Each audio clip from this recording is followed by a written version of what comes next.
Hello, I'm Isaac Hayes III, founder and CEO of Fanbase. And right now we're accepting investors in our $17 million round to revolutionize the future of social media.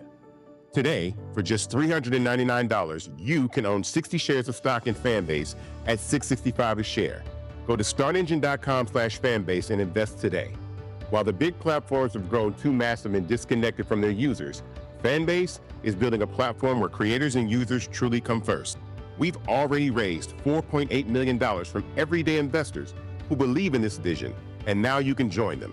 This is your chance to invest in a social media tech company with over 1 million users that is disrupting media by allowing anyone to reach all of their following and monetize their content from day one. The market is changing, big platforms are failing to serve their users, and Fanbase is stepping up to fill the gap. Don't wait until it's too late. Invest now.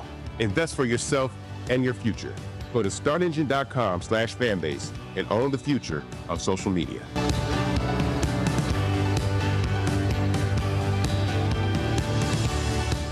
Black Star Network is here. Hold no punches. I'm real revolutionary right now. Black power. Support this man, Black Media. He makes sure that our stories are told. Thank you for being the voice of Black America, Roland. Stay black. I love y'all. All momentum we have now, we have to keep this going. The video looks phenomenal. See, this difference between Black Star Network and Black-owned media and something like CNN. You can't be Black-owned media and be scared. It's time to be smart. Bring your eyeballs home. You dig?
Today is Friday, January 24th, 2025. Coming up on Roland Martin Unfiltered, streaming live right here on the Black Star Network. Housing sales have hit a 30-year low.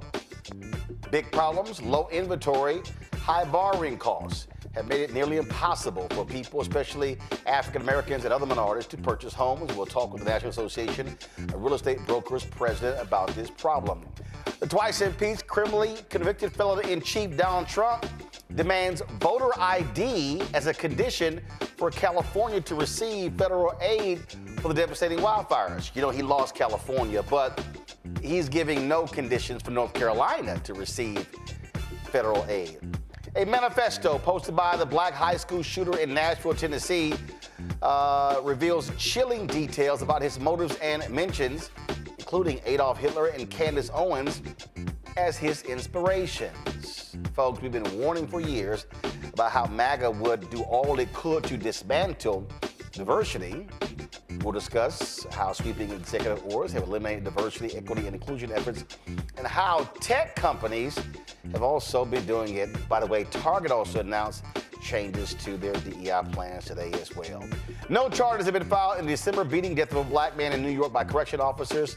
We'll talk to the community leader about that. Folks, it's time to bring the funk. I'm Roland Martin Unfiltered. On the Black Star Network, let's go. He's got it. Whatever the miss, he's on it. Whatever it is, he's got the scoop, the fact, the find. And when it breaks, he's right on time and it's rolling. Best believe he's knowing. Putting it down from sports to news to politics. With entertainment just for kicks, he's rolling. It's on go, roll, roll, y'all. It's Roland Martin, yeah. Rolling with Roland now. He's funk, he's fresh, he's real, the best, you know he's Roland Martin now.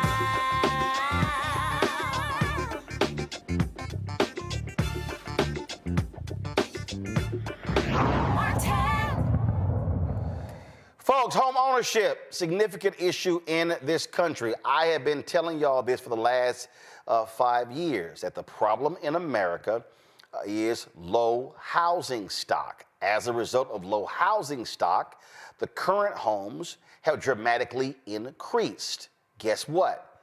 We now have nearly a 30-year low in terms of the sale of homes. They fell last year. A lack of available inventory and rising borrowing costs have prevented many individuals, including African Americans, who are ready to buy a home from getting one. Dr. Courtney Johnson-Rose, president of the National Association of Real Estate Brokers, joins us right now. Here's what jumps out. During the campaign, correct me if I'm wrong, I didn't hear no housing plan from the twice impeached, criminally convicted felon-in-chief Donald Trump. I heard a housing plan from Vice President Kamala Harris. Have you seen one from Trump and MAGA? Vice President Harris had a plan to build millions of houses, which is what we need in this country, millions of homes to fill this gap. But no, I did not see a housing plan. And this week, with all of the executive orders going on, I haven't seen any executive orders focused on housing in this crisis in America. So how do we deal with this? Because again, this is the thing. People were angry and upset during the election, complaining about the cost of housing, rent being too high. And the reality is, this is not that hard. We are millions short in terms of housing stock. We did not build enough homes between 2010 and 2020. We have not built enough homes since 2021. And so we're at a deficit. You take that with also baby boomers choosing to stay in their homes, first of all, living longer, not moving into nursing homes, not moving in with family. All of these things contribute to the issue. And so it's not necessarily rising interest rates, because if interest rates were low, you still don't have enough houses. You don't have a house. You don't have enough houses. One more thing that we have to add to that, particularly in our community, Roland, we see institutionalized investors buying up the available housing stock. I'm in Houston, your hometown. Last year we had almost 20% of the housing stock, particularly in our communities, that were being bought up by institutionalized investors. So you add that to the pot as well, and you just don't have enough inventory. So what do we do? I mean, at the end of the day, unless you have an aggressive federal housing plan, even though the federal government doesn't build houses, there has to be incentives on that level. But you also have got to make changes on the local level when it comes to local laws. Yes. So one, incentives. You are 100% right. We have to be able to incentivize builders to be able to go out and build housing. In addition to that, we also have an aging housing stock. So we also have a problem in our communities that there's homes that are sitting there that are blighted, that are not able to be habitated by families. We need to have more renovation products. Cities, municipalities can help with this also too, to bring these homes that are again, out of the housing stock back in.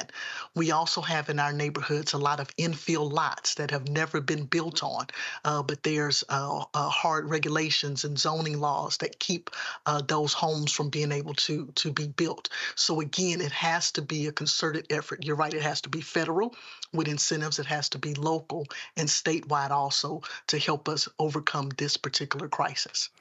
Do you have any hope that this administration, Republicans controlling the House and the Senate, are going to do anything about housing? Because I haven't heard nothing. I mean, I haven't heard anything. I heard complaints, heard them blame Biden-Harris. I've heard nothing else. It's so disappointing because this is not just a Black problem. It is an American problem. And housing is the fundamental thing that everyone needs. It's the equalizer, if you will. And for us in our community, it's particularly troubling because it's our number one way to build wealth. This is the part that's so devastating to Roland, is that our State of Housing and Black America report for NARAP shows that there are 2 million mortgage-ready Black consumers. That means they have the income, they have the credit, but there's no house available for them to buy in inventory. Our data also shows that there's 5.4 million Black Americans that are almost mortgage ready or near mortgage ready as well. So the marketplace for us to be able to build wealth is tremendous, but now we need the opportunity. NARAP recently began our NARAP Developers Academy, where we have, and this year we'll graduate 250 Black developers out of our Developers Academy. We are very intentional about this, and our developers are being trained to go into their communities, into urban communities across America, to build homes. So we're going to have to do it ourselves for our communities. We're going to have to rehab the homes ourselves in our community, but we need HUD. We need Fannie, we need Freddie, we need incentives, we need cities, we need CDBG dollars. We have to be able to have the incentives, to your original point, to be able to put these houses on the ground that our community needs. And of course, the problem you have right now is you do not have an administration that cares about specifically dealing with the problem for African Americans. And so it's not like you're going to see federal incentives specifically targeting African Americans when they're trying to get rid of anything that deals with the issue of diversity and equity. Equity, inclusion on it.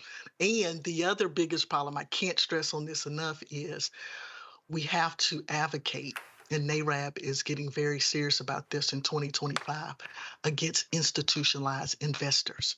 This is a huge problem, and they target our communities. A house goes on the market that could be a perfect home for a first-time home buyer. But instead of that first-time home buyer having the opportunity to buy that house, they get outbid by an investor that's buying cash, by an investor that doesn't need any inspections, by an investor that doesn't need an appraisal, and that can close in 2 weeks. We cannot compete with that. So even if the inventory's there, we have to stop and advocate against these institutionalized. So how do we do it? So what does that look like? Is there any city? Yes. Is there any city or state that actually has put something in place to do what we're talking about? Yes, so there is some legislation, and we believe also too that this could be, Roland, a bipartisan issue. There's been some legislators on both the Republican and Democratic side that have now paid attention to institutionalized investors. Second piece that we're excited about that's plaguing our communities is heirs property. We have a course that we do with the National Bar Association called What to Do with Big Mama's House, because a lot of these homes that are being taken advantage of by investors are heirs property. It's properties that your grandmother used to have, but it wasn't passed down properly with the paperwork. So the family gets taken advantage of because they have not done the proper paperwork and probates and things of that nature to keep the property in the family. So we're excited that Representative Nikema Williams has an heirs property bill. Representative Emmanuel Cleavers has a Good Deed Act bill also too. So we are in support of these bills that help families work through their heirs properties issues so they don't get taken advantage of from institutionalized investors also. Well, again, something actually has to happen in this particular area. It's a state of emergency. Right, it's a huge state of emergency. And again, numerous stories have been done. We've been talking about this here. Go to my iPad. This story is from 2 years ago, where MetLife Development said by 2030, in 5 years, Wall Street investors will be owning 40% of all single-family homes, and their desire is not to sell. Their desire is to rent. Keep us renters. There you go. That's what the goal is. Keep us renters. And this is the thing too, when you look at housing prices, it's a supply and demand issue. So the less inventory that we have, it will cause the housing prices to keep rising and rising and rising and making home ownership even more unattainable. So the idea, the concept, the emergency is to put more inventory on the ground. We have to be able to incentivize investors to actually do that. All right, then. We certainly appreciate you joining us. Thank you for having us. Courtney Johnson-Rose. Thanks a lot. Thank you. We appreciate you, Roland. Thank you. And I bring my panel, Michael Imhotep, host African History Network show out of Detroit, Dr. Avis Jones-DeWeaver, co-founder and editor-in-chief, Max Black's Media out of D.C., Matt Manning, civil rights attorney out of Corpus Christi. Michael, I'll start with you. Go to my iPad, Henry. This is the same story that came from 2021. This is what it says, that MetLife Investment Management, citing a report from Yardi Matrix, said that at that time, Wall Street, SFRs, owned 700,000 single-family residences. That was 5% of the national housing stock. Now, this is in 2021. They estimated by 2030. Now, again, this story was dropped. You see, I'm sorry, this was dropped right here, y'all. You see, August 17th, 2022. They said August of 2022, these Wall Street institutions own 5% of the nation's housing stock. They said 8 years later, Michael, that number jumps to 40%, roughly 7.6 million homes. That is insane. And the point that you just heard Dr. Rose say, which is the problem, and listen, I deal with this every day. My phone, I get text messages, I get phone calls. How much you want to sell? How much you want to sell? Because the home that my homestead in Texas, which I've owned since 1999, they blow my phone up trying to buy it, and I'm like, no, I'm not selling it. But again, it's easier for them, and these are people who are not in the area. They're just simply looking at the sheet. They live in other parts of the country, and they're just grabbing homes. And if you can't compete against that unless a homeowner says, I'm not going to sell to one of you. I'm going to sell to a single buyer. Right. So, Roland, it's a number of things here. Number one, thanks for bringing the sister on, Courtney Johnson Rose, to deal with this issue. So you're absolutely correct. Vice President Kamala Harris had a plan to build 3 million new homes in the first 4 years. Also, one of the things that she talked about in Black Enterprise had an article dealing with this. Here's how Vice President Kamala Harris's economic plan would help Black Americans. She would also crack down, stop Wall Street investors from buying and marking up in bulk homes. Okay, we've talked about this here on this show, and how this is buying up stock, and it drives up the value of homes. Also, she had a plan for down payment assistance for first-time home buyers, $25,000 down payment support. Now, the Biden-Harris administration, starting on day one with Executive Order 13985, that this Luciferian convicted felon just revoked this week, okay, that was dealing with diversity, equity, and inclusion, and focusing on rooting out systemic discrimination in various agencies within the government. One of the things they were focusing on is assisting Black landowners in resolving title issues, and this deals with heirs' property. And heirs property is one of the heirs property loophole is one of the ways we have historically had land stolen from us, especially when we own land like farmland that was handed down from generation to generation, and it had multiple owners. So what happened was, if one speculator bought the land from a portion of the land from one of those landowners, like in the family, because of this loophole, it gave them the ability to take over more of that land. And a lot of us didn't understand this. It wasn't handed down properly, just like you said. They're dealing with the title deeds, things of this nature. We didn't understand it. So the Biden-Harris administration, this is one of the initiatives they were cracking down on and helping African Americans hold on to land. Well, a lot of these initiatives are being reversed this week. And a lot of our people didn't even know what's taking place. So this has been a devastating week. When you look at all these executive orders and initiatives that this person, that Donald Trump has put in place, this has set us back decades, just what happened this week. So here's what I find to be quite hilarious, Avis. I'm looking at this story here. Go to my iPad, Henry. This guy, John Burns, CEO of John Burns Real Estate Consulting.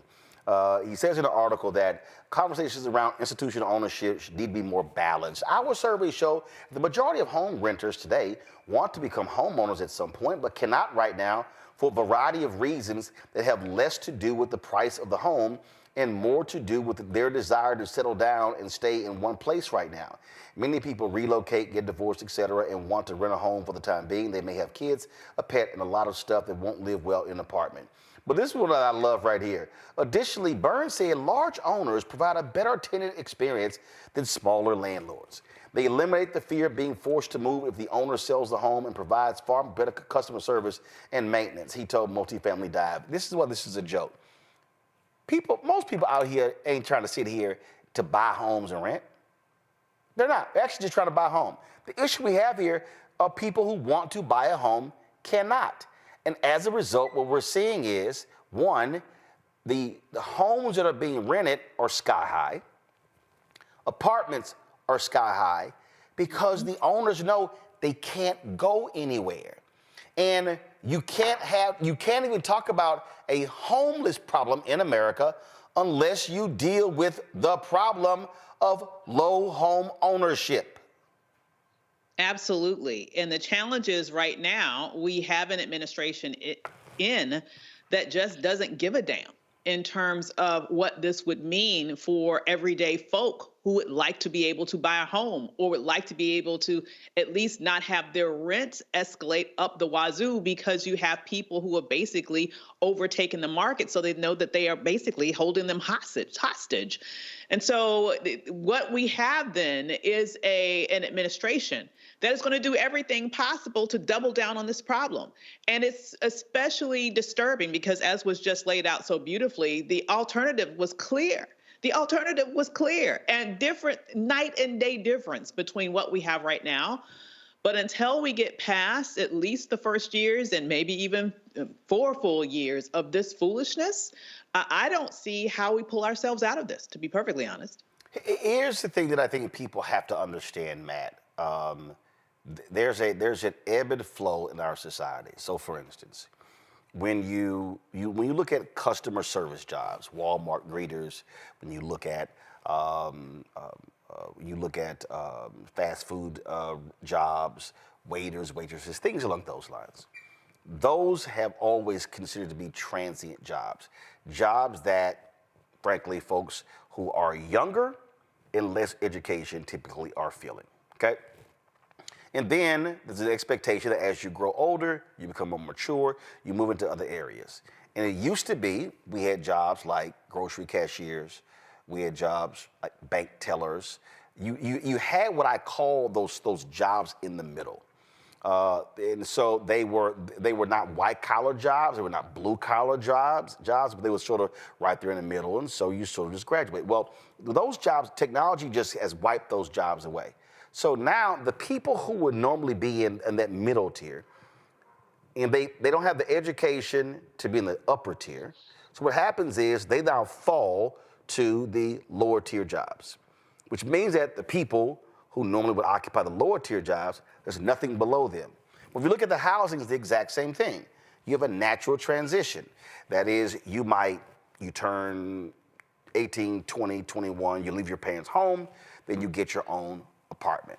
You live in that apartment, and then you may decide to say, you know what, I'm gonna go live in a apartment that's a much better apartment, or I'm gonna actually become a renter of a home, then become a homeowner. Well, the problem that we have right now is because if you're locked out of home ownership, then you're right there in the middle, you're a home renter. And then the people who are naturally coming forward, because your population has increased, who should be coming into apartments, they can't get into apartments because the people in the middle are now in apartments. And so now, again, that middle is cut out. That's what people have to understand we deal with. You have this natural transition that happens in life, and when you wipe out that middle part, or the top part, you're now forced. And so now you have younger people who have no place to live. Now it's like living with family, or you have folks, and I've talked to numerous folks who are college graduates who are living 3-4 to an apartment.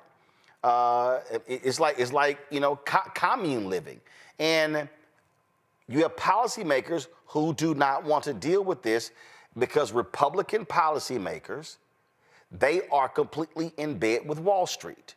They have no problem with Wall Street owning 40% of all single-family homes, and unless that is dealt with, then we're going to truly have a national crisis in 5 years.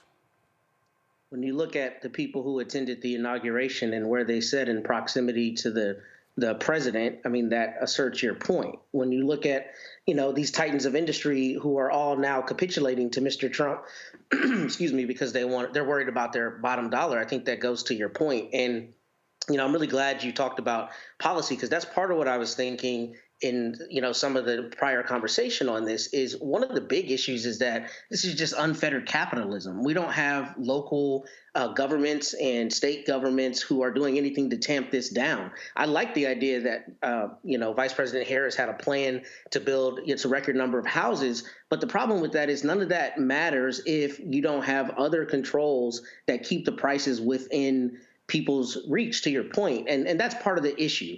Is I think there's should be incumbent on our local governments to put things in place for people to keep the houses that they have. My dad has a church in one of the wealthiest parts of Austin. That part of Austin used to be an enclave for newly freed people, right? So a lot of his parishioners own homes that are extremely valuable, and they are among the most valuable property in the city of Austin, but they can't keep them because of taxes. Has the city of Austin implemented anything for those people to keep their houses? Yep. No. Yep. Right? No. And they know not only are houses, extreme asset, and that's the way that most people have built financial stability and financial wealth in this country, but that's a prime example. How do you not have, just as a matter of course, policy that says here are people who've had Big Mama's house, to use Dr. Rose's term, passed down for 3 or 4 generations. They're now in a point where their wages don't match their taxes, and therefore they can't keep the house. as a matter of course, we need to do something to allow people to be able to keep these homes. So some of this is policy driven and the lack of policy, and some of it is just unfettered capitalism. And frankly, housing as a commodity, we need to have a conversation, which we often have on this show. There are just some mores that we as society have allowed to be overrun. Housing, healthcare, some of the other things that we need just as a course through the course of our lives should not be commodified to the point that Wall Street titans can own 40% of the stock of single family residences. But until, we change as a society in terms of not allowing pass of certain guardrails, if you will, in our society, then we're going to have crises like this that will be exacerbated by politicians who want to kiss Mr. Trump's butt. Or as Julian Melville calls it, predatory capitalism. All right, folks, hold tight 1 second to go into a break. We come back. The idiot travels to North Carolina and California to look at the natural disasters there. And then what does he do? Show how stupid he is with dumb ideas. Yeah, we'll talk about that. When we come back right here on Roland Martin Unfiltered on the Black Star Network. What's up, y'all? Look, Fanbase is more than a platform. It's a movement to empower creators, offering a unique opportunity for everyday people to invest in Black-owned tech, infrastructure, and help shape the future of social media. Investing in technology is essential for creating long-term wealth and influence in the digital age. The Black community must not only consume tech, we must own it. Discover how equity crowdfunding can serve as a powerful tool for funding Black businesses, allowing entrepreneurs to raise capital directly through their community through the Jobs Act.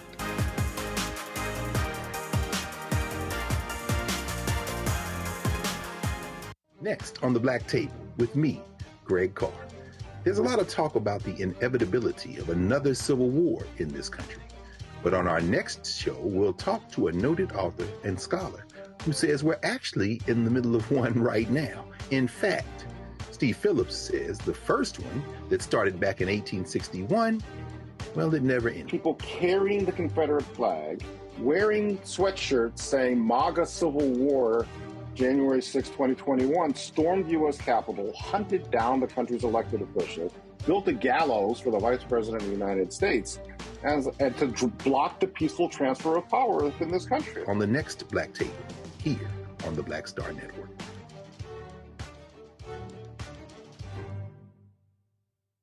Hello, I'm Marissa Mitchell, a news anchor at Fox 5 DC. Hey, what's up? It's Tammy Roman, and you are watching Roland Martin Unfiltered.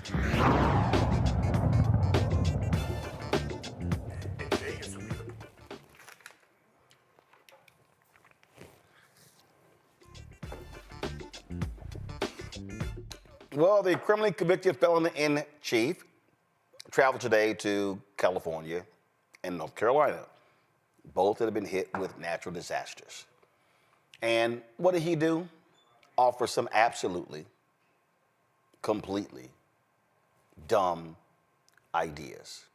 And if you want to see an individual who is shameful, despicable, petty, who believes in retribution, who does not represent all Americans, is this idiot Donald Trump. Listen to this. You talked about conditions being placed on aid to California, voter ID and the like.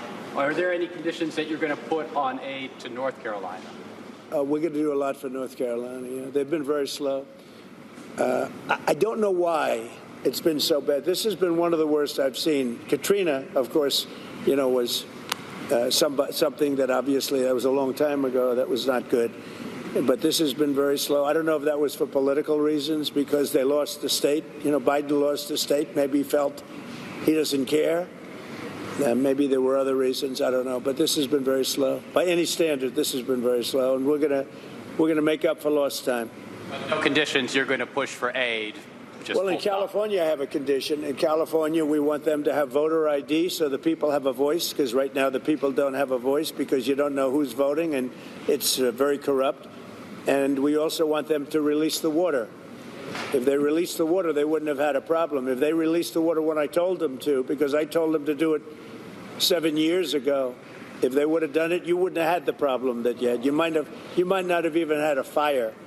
So But here I don't have that. It's a different thing. You got hit by a storm. The people are incredible. They worked really well. Franklin was fantastic, and other groups. By the way, other groups came in that were also fantastic. And other states came in. Tennessee and a couple of others came in, and they really helped. That's the way it's supposed to be. No, this is a different kind of a thing. Avis, he is a dumbass. First and foremost, all the experts say it's a lie that California did not release the water. That's just a lie. It's 100% lie. It's a lie that President Biden did not help North Carolina. North Carolina had a Democratic governor. Has a Democratic governor right now. And it's a lie. And see, this is the only dumbass who would withhold aid because they didn't vote for him. Biden governed as the president of the United States, representing all constituents. In fact, in North Carolina, they called for a state of emergency before it hit.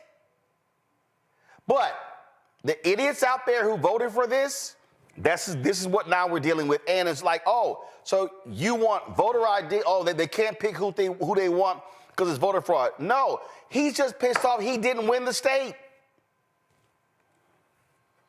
Projects to other people every bit of who he is. So the minute that he says that, oh, Biden must not have wanted to help them because he didn't win the state, they didn't support the Democrats, he's telling you he doesn't want to help California because he didn't win the state. And this is not a projection. We can just look at how he acted when there were natural disasters in his first term. He did the same thing then. He did the same thing. So I have to tell you, when these wildfires started, just literally days before he took office, my heart sunk because I knew he would pull a stunt like this. I knew he would do it. This is just who he is. He has zero moral center. This man is cold and evil. He doesn't give a damn about anyone or anything. All relationships to him are transactional. It's I give to you only if you give to me, only if you show fealty and loyalty to me. If you have your own ideas and you have your own beliefs and you don't just overwhelmingly bend over backwards to do any and everything that I say, I don't really give a damn about you. This is who he is. And unfortunately, there are enough Americans in this country that see that as not a disqualifying trait of his. In fact, honestly, I believe there are lots of people who, in fact, love that trait because it's reflective of who they are. And this is the crap that we're going to have to deal with. And I'm going to tell you right now, Matt, if a natural disaster hits a blue state, this idiot is going to screw that state. He will screw them over. Yes, and Dr. Avis said something that I was going to get to. I talked to one of my closest friends from college yesterday who lives in D.C., and he said something that I think she kind of echoed. He said, evil is the point. The point is evil, right? It's not a consequence of him attempting to do something that is not inherently evil. Evil is the express point. And, you know, we have a spoil system that's part of politics. I don't think, we should necessarily like that, but a spoil system saying he who won or she who won to the victor goes the spoil shouldn't extend to people are literally in abject pain. Something is happening that's a crisis, and I'm not going to give you aid without these stipulations that are beneficial to me. I mean, that's just per se evil, and she's 100% right. There are people out there who think that that is strength because, for one thing, as much as I dislike Mr. Trump, he and his team have been very consistent on the messaging, right? They've messaged to these people this heartlessness for so long that people have accepted that as being tantamount to a sign of strength. So now it becomes, oh, yeah, that Gavin Newsom in California has been doing all these things I don't like in the blue state. Of course they shouldn't get aid until they do what Mr. Trump said. That's abhorrent. We shouldn't accept that as citizens. People need help. They should get aid. But that's not how it works when evil is the point. And that's what we're seeing on display here. Another example of that, not just in the context of the aid. I mean, there's now revocations of security clearances for former people like Mike Pompeo and John Bolton, people who customarily would continue to get security details, right? Because they've worked in these positions where it's extremely dangerous and there are threats made against their lives. What is he doing? He's revoking the security detail for these people, and including Dr. Fauci. Why? Because I don't like their politics and you crossed me, and now I'm going to let everybody know that if you cross me, I will be the embodiment of evil. And that is terrifying, frankly, because we're now in a place where people are trying to rebuild because of these fires, and he's saying, I'm not going to give you the aid unless it's under the stipulations that I mete out to you. And that is terrifying, and it is a consequence of evil. So that's what we're seeing, evil on display. Henry, go to my iPad. Michael, a few years ago, Adam Sir, who writes for the Atlantic, he published this book, The Cruelty is the Point, the Past, Present, and Future of Trump's America. Unfortunately, many thought that he was vanquished and we would never see this idiot return. So we're dealing with now not with the past, but with the present and the future. And it is cruelty.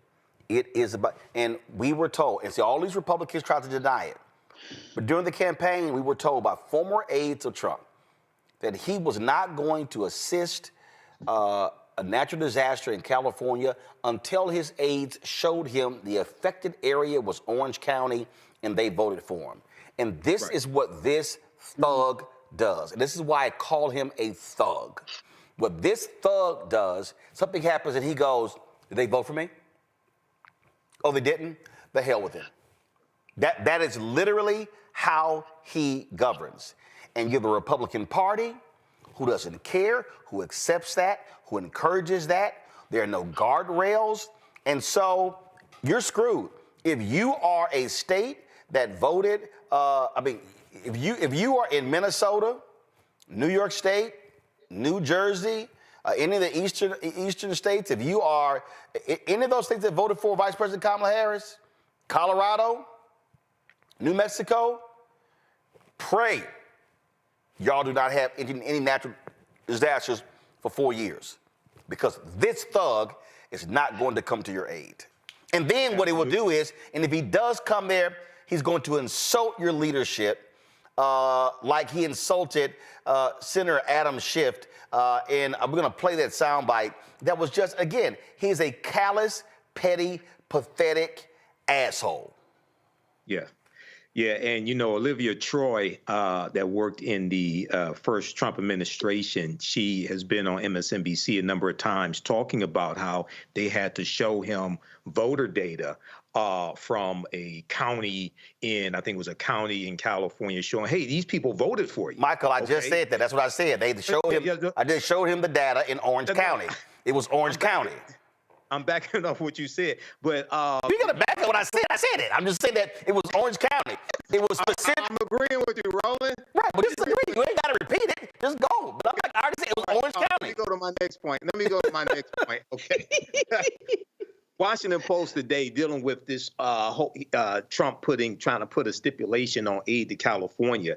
They talk about how California contributes $83 billion more in federal tax dollars than they receive in aid from the federal government. Okay, and and California contributes a lot more to the federal pot than a lot of these broke southern states that get hit by hurricanes and rely on federal aid. So once again, this is one of the consequences of elections. Okay, and keep in mind, Donald Trump was one of the ones, along with Junior Varsity Vance, spreading these lies about aid from FEMA and saying that there were only people who were hit by hurricanes, and some states were only getting $750, and FEMA was out of money because they were giving the money to undocumented immigrants, things like this. He was spreading all these lies this past summer, and now he tries to float that he may get rid of FEMA. Okay, so this is extremely dangerous. Okay, I can't stress this enough. This is extremely dangerous what he's doing. But we have to fight back. We have to fight back and consolidate power. And midterm elections are in 2026, and we have to prepare for this. We have to fight back. So, folks, if you want to understand again how ignorant, crass, and cruel Donald the Con Trump is, at the news conference, this is this dumbass talking about duly elected California United States Senator Adam Schiff. Senator Schiff hasn't joined you on this trip. It's reported you invited Senator Schiff to join you on this trip and he was too busy. Are you disappointed? I don't know. I was told that Schiff was going to travel with us to California. I wasn't thrilled, to be honest with you. And I saw him last night on television. It looks like he got hit with a baseball bat or something. What happened to him? Something happened to him. It looked like he got hit. It looked like he got beat around. But I'll ask Caroline to find out what happened to him. No, if he wanted to come out, I would have done that. But I don't know. Somebody said that he wanted to come on the plane, but I think he's staying back for the votes. There's some pretty good votes going on. Yeah. Now, let me explain to people. Let me explain to people what normally happens. What normally happens is when the President of the United States, and again, I will never call Donald Trump that, but normally when the President of the United States travels to a natural disaster, typically they will travel, they will reach out, regardless of if they're in their party or not. They'll reach out to the 2 United States senators. They might reach out to members of the House delegation, depending upon how large that state is, to travel with the president to the affected area as a show of bipartisan bipartisanship and unity, saying the country stands with the people in the affected area. Well, this idiot, I didn't want him coming because Adam Schiff, when he was in the House, was one of the impeachment managers. Mm-hmm. That's why. See, this is the thing about this thug. He cannot set aside losing. He holds grudges. I mean, there were people who Obama could not stand, who Joe Biden could not stand, travel to the state. Oh, well, fine, if he wanted to ride with us. But this is who this thug is. And this is how he's going to behave. Again, Avis, cruelty is the point. Look like he got beat up by a bat last night. Go to my iPad. Look like, we got a phrase in Texas for people who look like Donald Trump. Rode hard and hung up wet. He can't talk about nobody's looks without crazy his orange ass look. My God, no. I mean, really?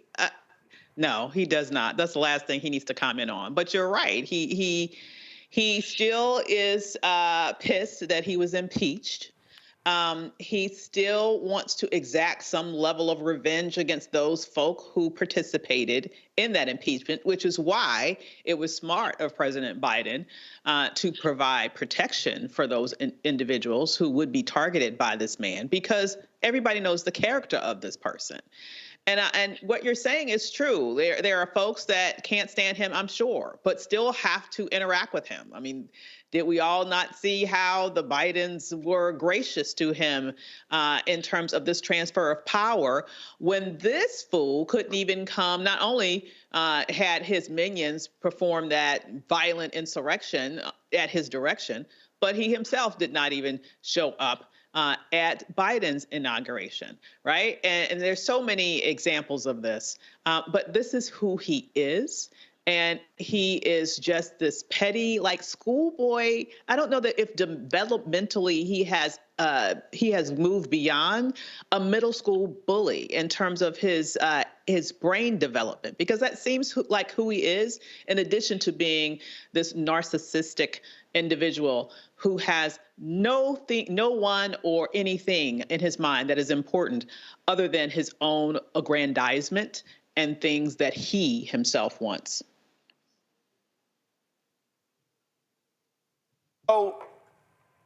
So let me say this. And I know some people out there may disagree with what I'm about to say.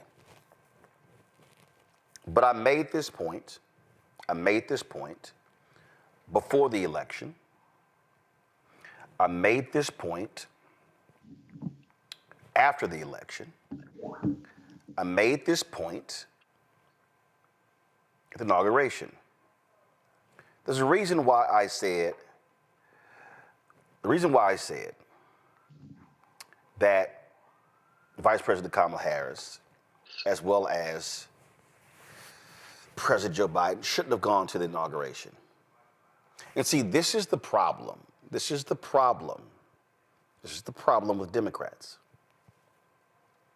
Democrats say it's the institution.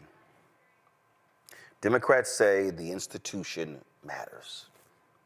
So therefore, we say these things during the campaign. And let me be real clear. Campaigns, all kinds of different things are said. In campaigns, people disagree.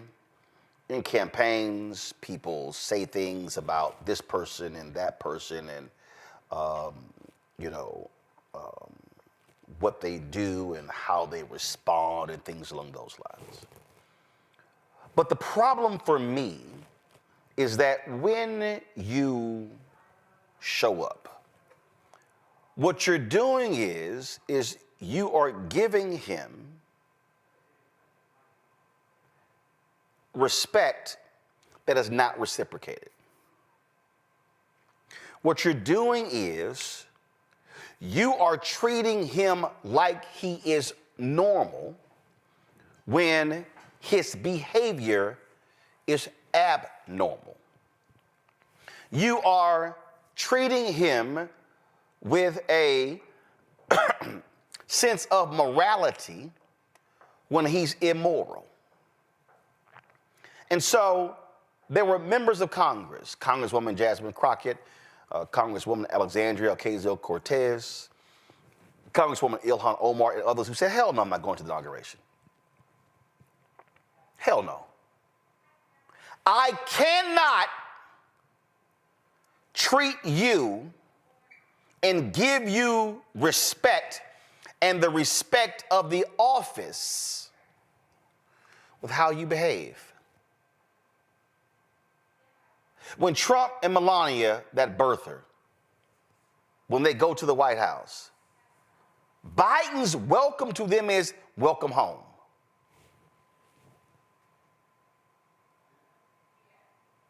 Welcome home? The Bidens ride with the Trumps to the Capitol. Vice President Kamala Harris and Second Gentleman Doug Emhoff, they ride together with the Vances to the Capitol. No, we ain't riding together. Your ass in another car. If I'm going to call you a threat to democracy, if I'm going to say you behave like Hitler in your actions, I am not. Man, let me tell y'all something. Y'all need to understand how I roll. There was a certain African American who, this was about a dozen years ago, group came after me. It was some BS. Well, this person ignored my phone calls, who I had helped before, and was ripping me on television. Now, the person knows me, got my number, wouldn't return my phone calls. I said, okay. See, I don't play that. So that summer at the Democratic National Convention, that was 12, so we were in Charlotte. Someone I had left CNN. I left CNN in April, but someone had asked me to go by the CNN grill to come say hello to him. So I walk in, and there's a booth, and there were 5 or 6 people in this booth. And it was 5 women and this one guy. Tell you what I did.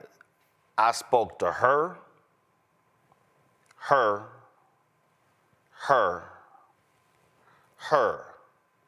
looked at his ass, paused and turned this way and went to talking to them. He didn't exist in me. Same person. We were at the March on Washington for Jobs and Freedom on the 50th anniversary. I was talking to somebody, and he turned around. This is exactly what I did. Looked him dead in his eye and turned away. See, I'ma let your ass know. See, I ain't gonna avert my eyes to act like I don't see you. No. I want you to know I'm ignoring your ass. I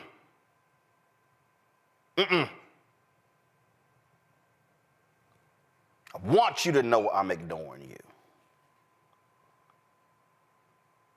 Because, see, I ain't got a poker face. See, I'm not going to play these games. I'm not going to be Obama sitting there, laughing, joking. I get it.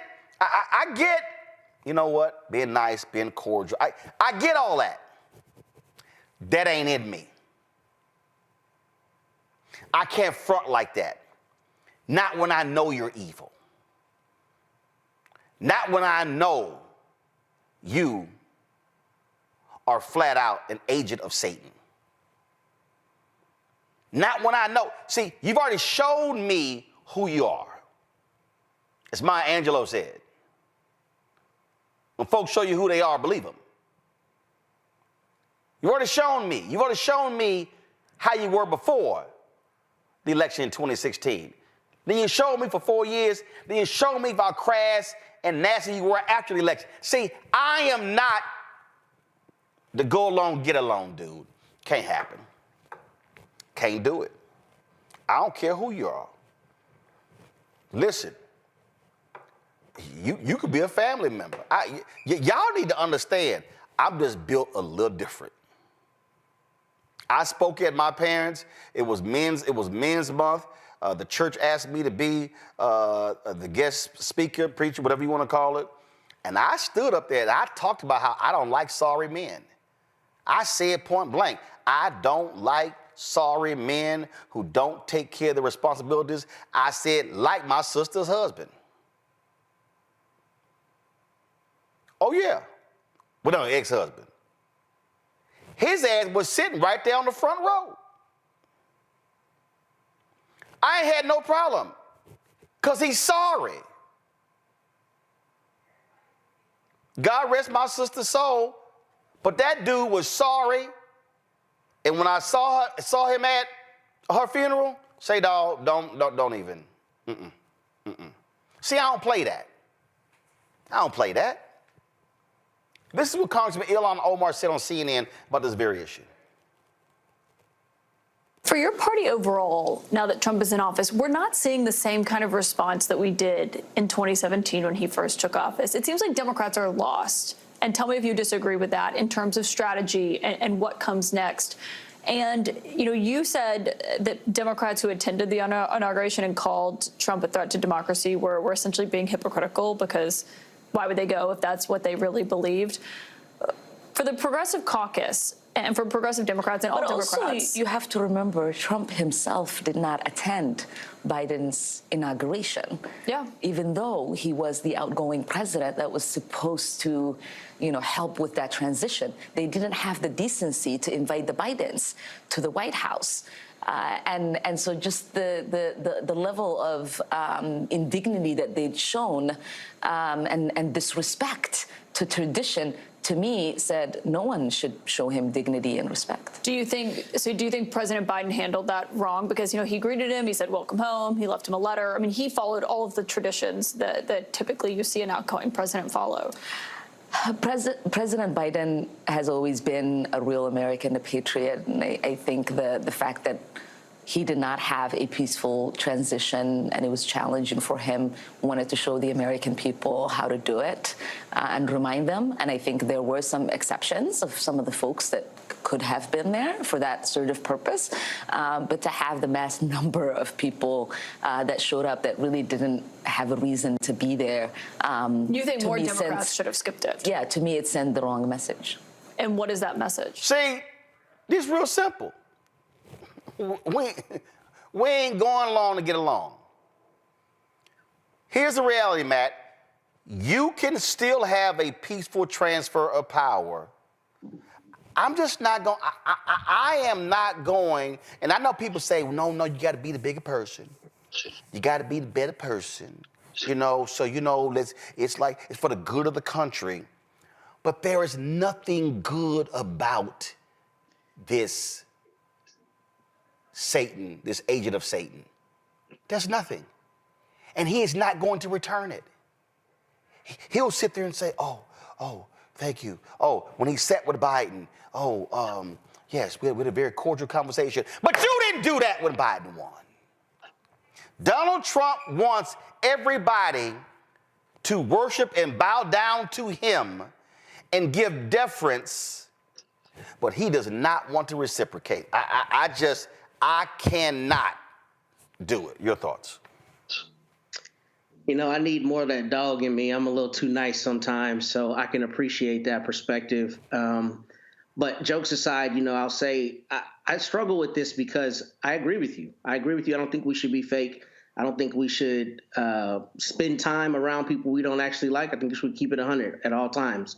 I do question, though, what your duty is when you're a public official and when there is a custom that is supposed to happen, when that's attending an inauguration or some other thing. I get it. Interpersonally, you absolutely shouldn't be anywhere around people you don't want to be around. I totally understand, for instance, Michelle Obama not attending. But the president going to the inauguration for the newly inaugurated president coming on, I don't know if we can say that you shouldn't follow any of those customs. And the only reason I say that is because I don't see how you ever end that. I mean, if that becomes the standard, then it becomes, you know, parties are not going to follow any of these customs, and it's just going to seem to be a worsening, spiraling down. No. Here's how you end it. Here's how you. No. There's a way to end it, and the way to end it is the person who is an agent of Satan, says when they come. First of all, when Trump had the meeting with President Joe Biden, he should have said, President Biden, let me offer my apologies that I did not do this to you 4 years ago. Let me say right now with the cameras here that in retrospect, I should have done that. And I should have attended your inauguration. Did he do that? No. Will he do that? No. Mm-mm. He will never do it. And then his actions, and you already know, he don't do that. His actions after that is going to be vengeance, retribution. What he's done with pulling Secret Service details. There are literal threats on the lives of his own former Secretary of State, Mike Pompeo. Yeah. He pulls that. John Bolton pulls that. Yeah. Fauci pulls that. So this guy, well, you know, these people, you know, that they are obligated to have, you know, security for life. No. We know why you did it. Because you're shameful, you're pathetic, and you're petty. And I'm just simply saying that the other part is that when you show them all the deference and I get it, people say, oh no, you're the bigger person. Damn that. This is different. This is a different situation. And I'm telling you right. Listen, 4 years from now, when J.D. Vance gets beat, he ain't going to the inauguration. He ain't gonna show up. He gonna be sitting in Mar-a-Lago. That's how he is. He doesn't give a damn about customs or traditions. Yeah, and you know, interpersonally, right? Maybe we have the autonomy to decide that when we are in offices, especially offices at the highest levels of the public trust. I think there's a different conversation. I mean, look, what Mr. Trump does or doesn't do should not dictate what other people do or don't do. And I get it. I mean, if you're not the president, if you're not a person on whom that custom is thrust, if you will, meaning the sitting president, the outgoing president, you don't appear. You know, Michelle Obama didn't want to come from everything I've seen reported or seen online, and she doesn't have any duty to come. Whether Joe Biden has a duty to appear is a different thing. And I get your point, but I don't think that our actions should necessarily be dictated by someone else's actions, even if those are evil in a circumstance like this, when it's a matter of appearing at the inauguration, especially when we know Trump. He's a known quantity. He's evil. You see these actions are the embodiment of evil. But I don't think that means that we need to start responding in kind, because I think that creates an environment where it just becomes a free-for-all. And when you're in power, you get to do that. And when you're not in power, you have that leveraged against you. And I don't like that idea. What should happen is you should still meet the custom if it's one that is not, a problem, essentially. I think here you should meet the custom. Here's the deal here, Avis. Here's the deal here. And I get it. Like this right here. This is Governor Gavin Newsom, meeting Trump today on the tarmac and, having a conversation or whatever, even though Donald Trump, in his press releases, called him news scum. That's what he called him in his press releases. So, okay, him and the governor, and see, that's all about resources. So I get that. You're the governor of a state. Listen, federal resources for the tragedy, what you're doing. But when you ain't giving me a damn thing, man, I ain't giving. Listen, Matt just sat there and said, Mr. Trump. I will not call that SOB Mr. Trump. Because, see, that's a title of respect when he does not have it for other people. Absolutely not. And here's the other thing. It's not only that he didn't come to the inauguration of Biden. It's not only that he didn't invite President Biden to the White House for that official and sort of traditional sit down with the incoming president. He literally led an insurrection against the man, and for 4 years kept claiming that he didn't legitimately win. For 4 years. He did it today. Undermined. Absolutely. Right. And then during his inauguration speech, he still disrespected Biden. This is who he is. And here's the challenge that I have, even with how the Democrats are acting right now in Congress with these ridiculous ass individuals that he's putting up for his cabinet. They are acting in a way too normalized way. I know that they don't have the votes to stop it, but they need to be raising more hell, okay? We cannot have a system where one side gets to run off the rails and do all sorts of ridiculousness, go in all sorts of extra legal and violent ends and extremes. And then the other side is bound to decorum and the traditions. How is that a government? That does not work. Now, I don't know where it ends, but I know that for me, the responsibility to end it is not on the people that are continuously getting taken advantage of. At some point, you have to stand up to a bully and give them what they are trying to dish out to you. You do not defeat a bully by continuing to allow yourself to be subjugated. The way that you stand up to a bully is at some point you need to stand up and punch them in the eye. That's how it ends. And I don't know what exactly it looks like in this context, but I know it does not look like acting like everything is normal, because things are hella not normal. And they're not going to be normal for years now, because we are once again in this scenario where we're having this narcissist in charge of this nation. And God help us all. Here's the reality, Michael. Congress passes a law to put up a plaque honoring Capitol Police officers who were viciously attacked on January 6, 2021. Republican Speaker Mike Johnson, we ain't putting it up. When asked about it, he ignores the question. Not even doing it. When asked about Trump's pardons, Donald Trump, I don't address those. He has the right to pardon anyone he wants to. We're going to investigate the Biden pardons. I'm sorry, and again, this is what they do. To Avis's point, if I'm Chuck Schumer, I am using every parliamentary tactic to slow down the nominations. Because Peter Hegseth is a grossly unqualified white man to be the Secretary of Defense. Tulsi Gabbard should not be trusted with any intelligence because she doesn't have much, so she should not be confirmed. Robert F. Kennedy Jr. is a charlatan who should never be the Secretary of Health and Human Services. And so, hey, the Republicans may have browbeat Joni Ernst and Tom Tillis and the other Republicans to vote for Pete Hegseth, but I damn sure wouldn't make it easy. Absolutely.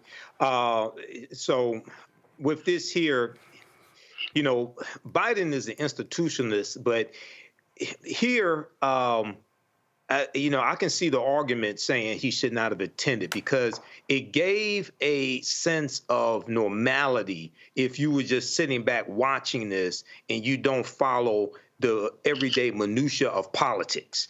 And, you know, then he goes on. Then we see what Trump does on day one. He and what he's done this week, revoking 78 executive orders from President Biden. We see the hell that he's caused. We see the immigration raids taking place. All of this, and it's like you have to when you say somebody is an existential threat, okay? If after the election is over, you act like everything's okay, then for some people, it gives them the impression that maybe you weren't serious when you said that. Maybe that was just for the politics of it, the election. No, he is an existential threat. And you look at what he's doing this week. You look at you're right, totally unqualified. These are white DEI hires. These didn't earn it. No. I'm not going to call them DEI hires because, see, they want to use DEI against folks. No, this is what we call, I didn't bring the book, when affirmative, not even affirmative action. This is called when white supremacy is in charge of the hiring process. That's what it is. Because nobody black, nobody Latino would get what they're giving off here. Nobody. Real quick, about 30 seconds, finish your comment. Yeah, so, you know, this is the week for the history books. And we need to really pay attention. And what I was warning people, because I was talking about Project 2025 and 2023. All this is laid out in Project 2025 was taking place. Yeah, okay? Somebody sent me a text today, oh my God, I can't believe this happening. I'm like, what the hell are you talking about? We told you it was gonna happen. Mm-hmm. We actually told you that, it's in the document. Not only that, Mandate for Leadership, the Conservative Promise, Project 2025, the Heritage Foundation has been putting this in writing for over 40 years. Yeah. Going back to 1981. Yep. This isn't just starting when Taraji P. Henson talked about it, the BET Awards. They've been doing this shit over 40 years. But folks have not been paying attention. All right, y'all got to go to break. We come back. Democrats going to be choosing a new leader soon. We'll talk to, soon about that. Folks, don't forget, support the work that we do. Join our Bring the Funk fan club. You can, of course, use Cash App to do so. We need you to use the Stripe app. QR code is right there. Then, of course, you can go to blackstarnetwork.com to get the QR code if you're listening. You can go to PayPal. PayPal.me/RMartinUnfiltered. Venmo is RM Unfiltered. Zelle, Roland@RolandSMartin.com. Roland@RolandMartinUnfiltered.com. Send your check and money order to P.O. Box 57196, Washington, D.C. 2003 7-0196. And get your Roland Martin Unfiltered Black Star Network gear. That's right, get that shirt. Don't blame me. I voted for the black woman. Go to RolandMartin.creator-spring.com or go to the BlackStarNetwork.com. Back in a moment. Hello, I'm Isaac Hayes III, founder and CEO of Fanbase. And right now we're accepting investors in our $17 million round to revolutionize the future of social media. Today, for just $399, you can own 60 shares of stock in Fanbase at $665 a share. Go to startengine.com/fanbase and invest today. While the big platforms have grown too massive and disconnected from their users, Fanbase is building a platform where creators and users truly come first. We've already raised $4.8 million from everyday investors who believe in this vision, and now you can join them. This is your chance to invest in a social media tech company with over 1 million users that is disrupting media by allowing anyone to reach all of their following and monetize their content from day one. The market is changing, Big platforms are failing to serve their users, and fan base is stepping up to fill the gap. Don't wait until it's too late. Invest now. Invest for yourself and your future. Go to startengine.com/fanbase and own the future of social media.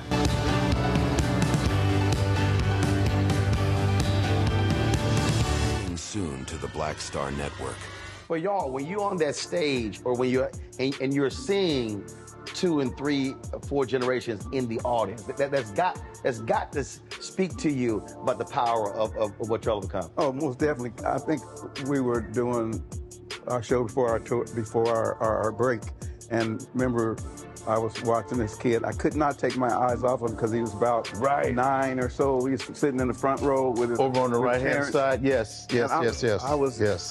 I was amazed that this kid knew everything, and I was like tripping to see how many songs this kid actually knew. And he knew them all. And he knew them all. We had to go over there and bring him on stage and take a picture with him, you know, at the end of the show and stuff, because it was just that amazing. It's like, this is crazy. You know, the music travels everywhere, you know, like what Philip was saying, seeing this young kid, then you hear our songs on commercials, cold commercials.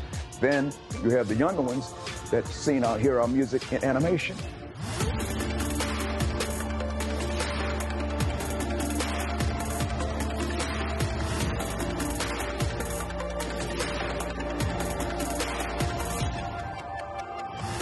Hey, this is Motown recording artist Kim. You are watching Roland Martin Unfiltered. Yeah, boy, he always unfiltered, though. I ain't never known him to be filtered. Is there another way to experience Roland Martin than to be unfiltered? Of course he's unfiltered. Would you expect anything less? Watch what happens next.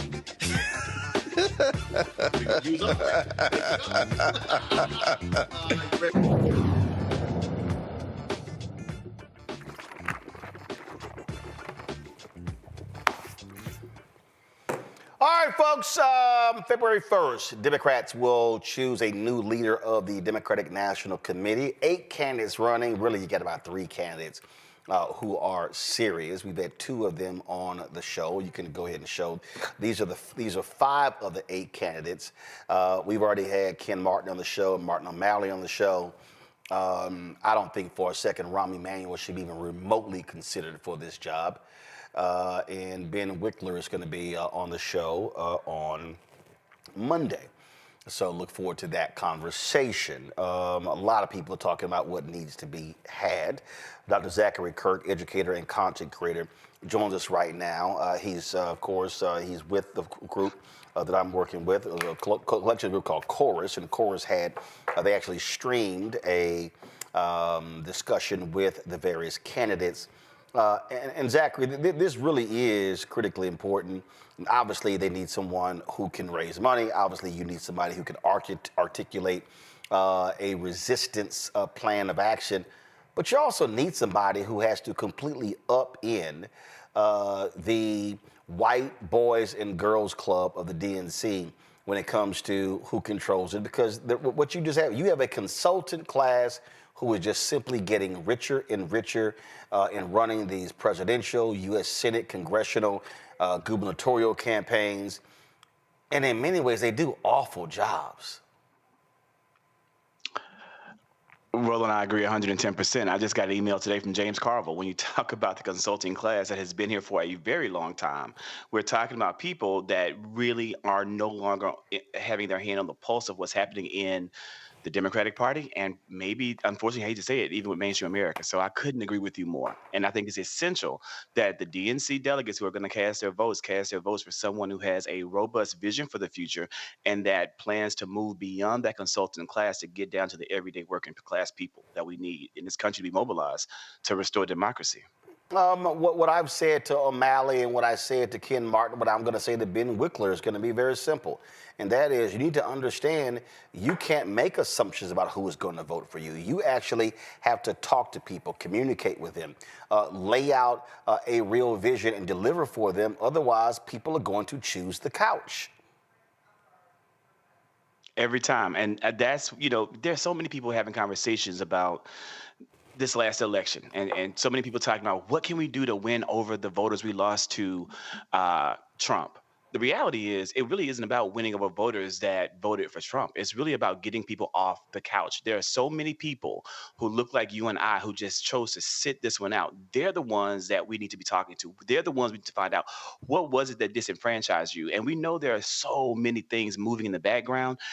Huge campaigns to target the black community, huge campaigns target black men to disenfranchise us, to keep us no longer active, to have us not support the first black woman to run for this office in the 21st century. All of that needs to be looked at, studied, and we need a chair who is going to ask those hard questions and do the big work of getting out there in the community and finding out why. When you look at the 8 candidates, and like I said, it ain't like you got serious, you got 8. I mean, I've talked to many people who said it really is down to 3 people. Have you settled on who you think is the best choice? You know, I will say this, having been a part of the Chorus Newsroom Forum and other forums, really looking at the Rise United Forum that was hosted by our friends Ashley Allison and Brian Byers, I'm going to say, hey, like I've been very impressed. If any of your watchers out there have not watched those forums, check them out. They were really, really good. And it gave me a lot of insight into these candidates. Now, these people are all coming with different, robust, strong visions. And I agree with you. It's going to be hard to whip up any votes beyond the big 3.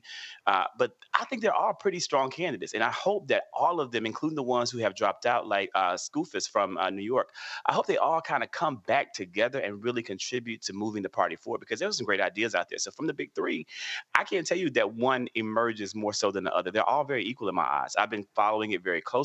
I've been looking at who's claiming that they have certain votes.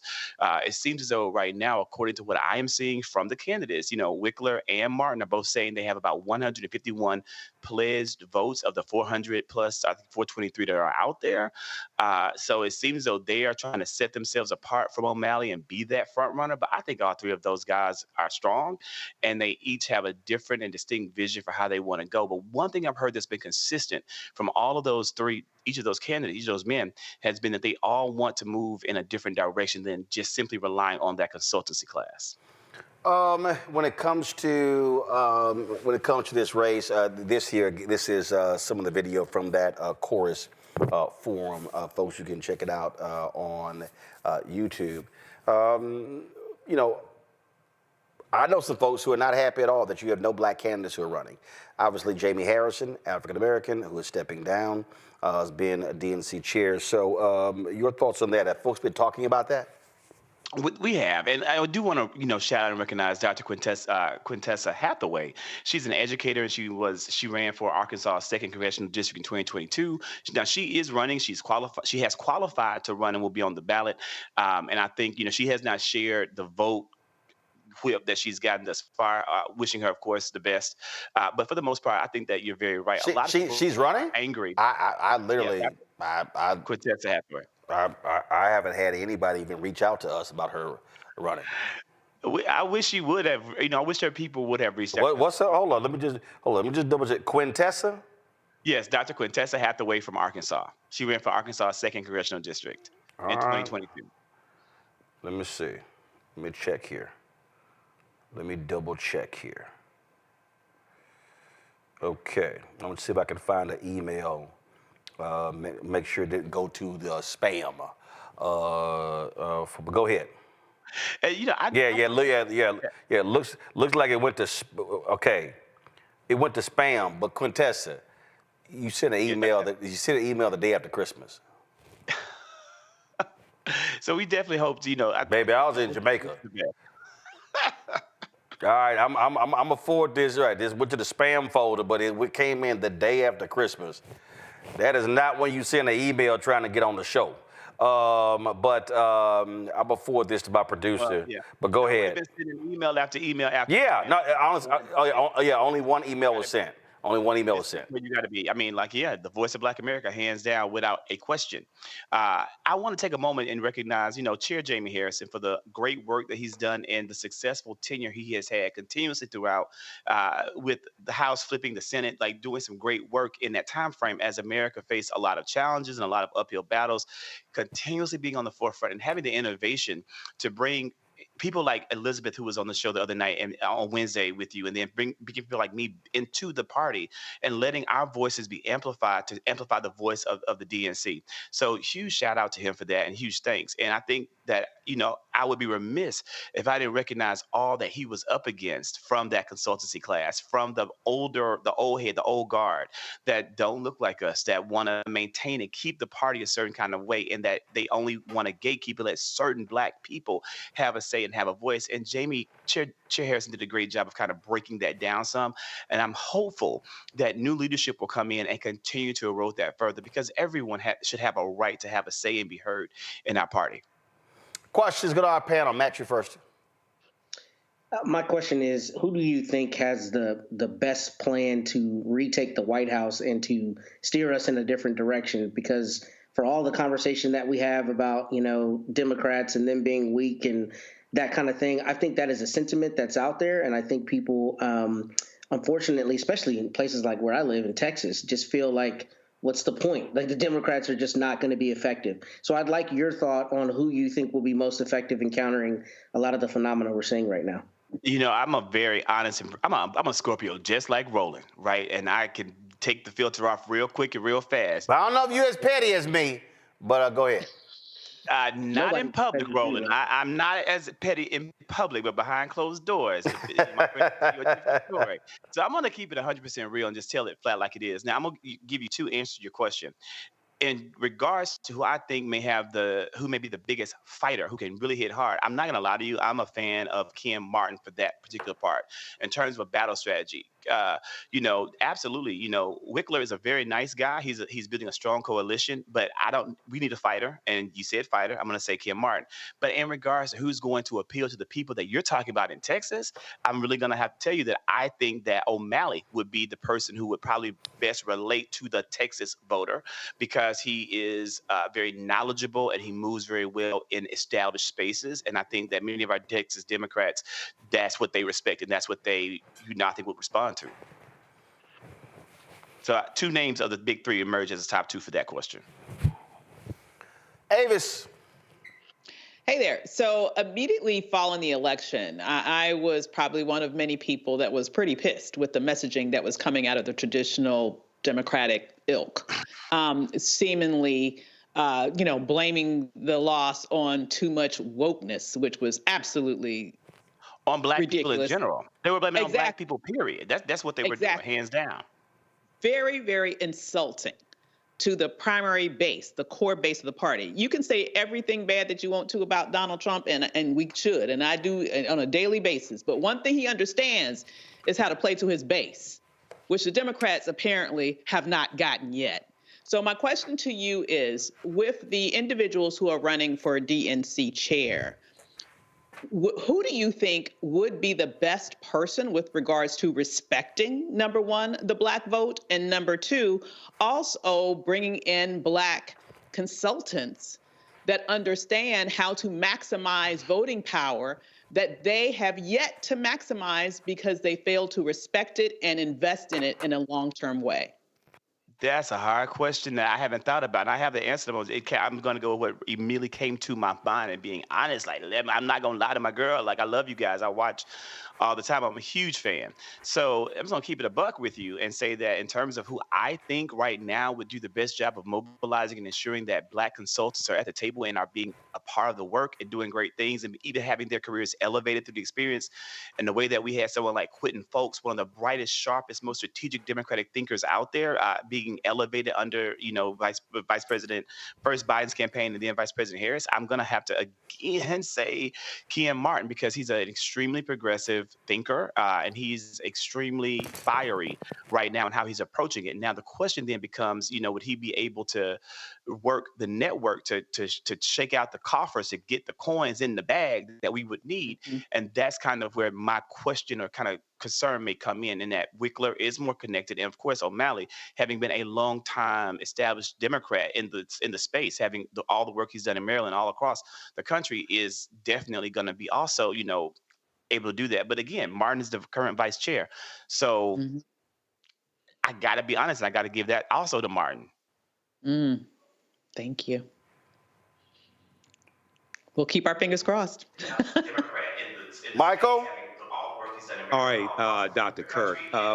Earlier in the conversation, you were talking about so many African Americans stayed on the couch, and you've been in conversations with them. What were some of the reasons that they gave you, with all that was at stake? Okay, with all that was at stake, all the rhetoric Donald Trump was talking during the campaign, what were some of the reasons that they gave you for not voting? My brother, I'm going to have to, bear it all out, bear witness to tell the truth and shame the devil.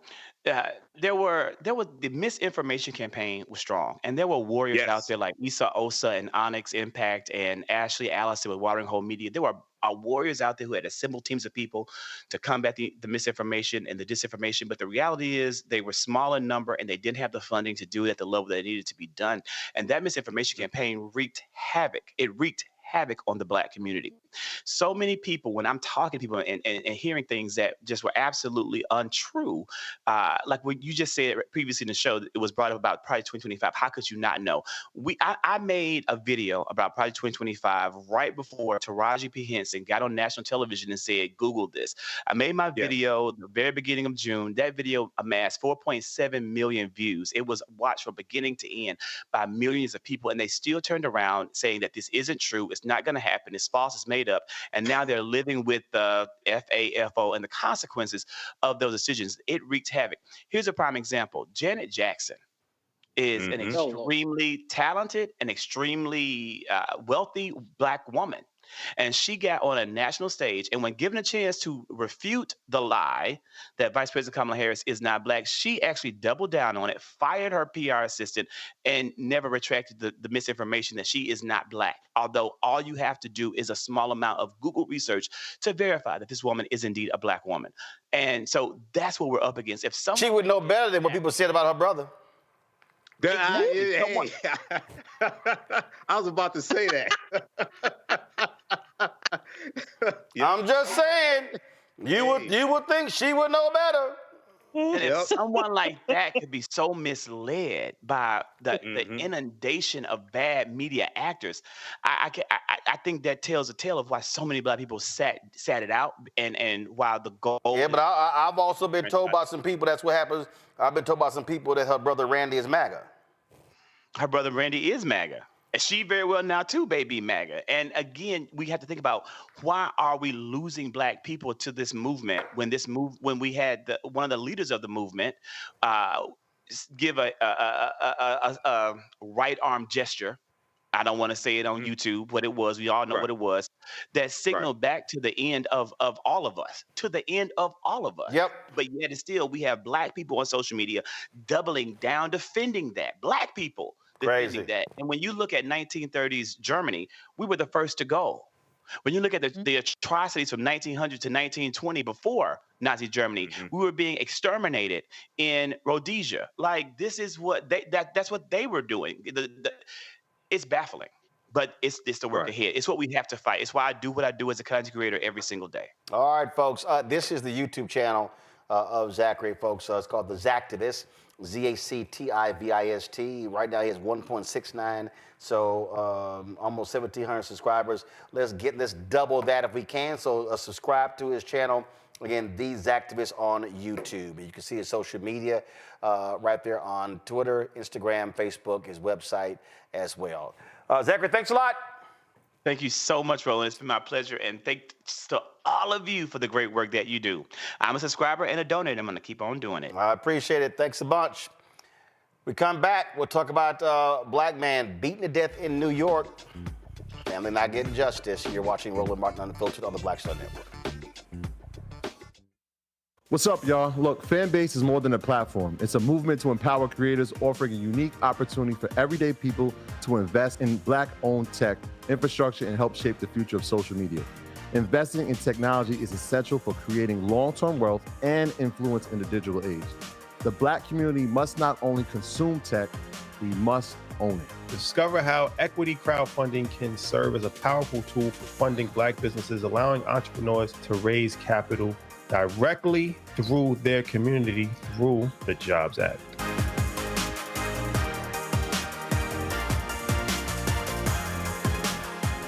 Hello, I'm Jamia Pugh. I am from Coatesville, Pennsylvania, just an hour right outside of Philadelphia. My name is Jasmine Pugh. I'm also from Coatesville, Pennsylvania. You are watching Roland Martin Unfiltered. Stay right here.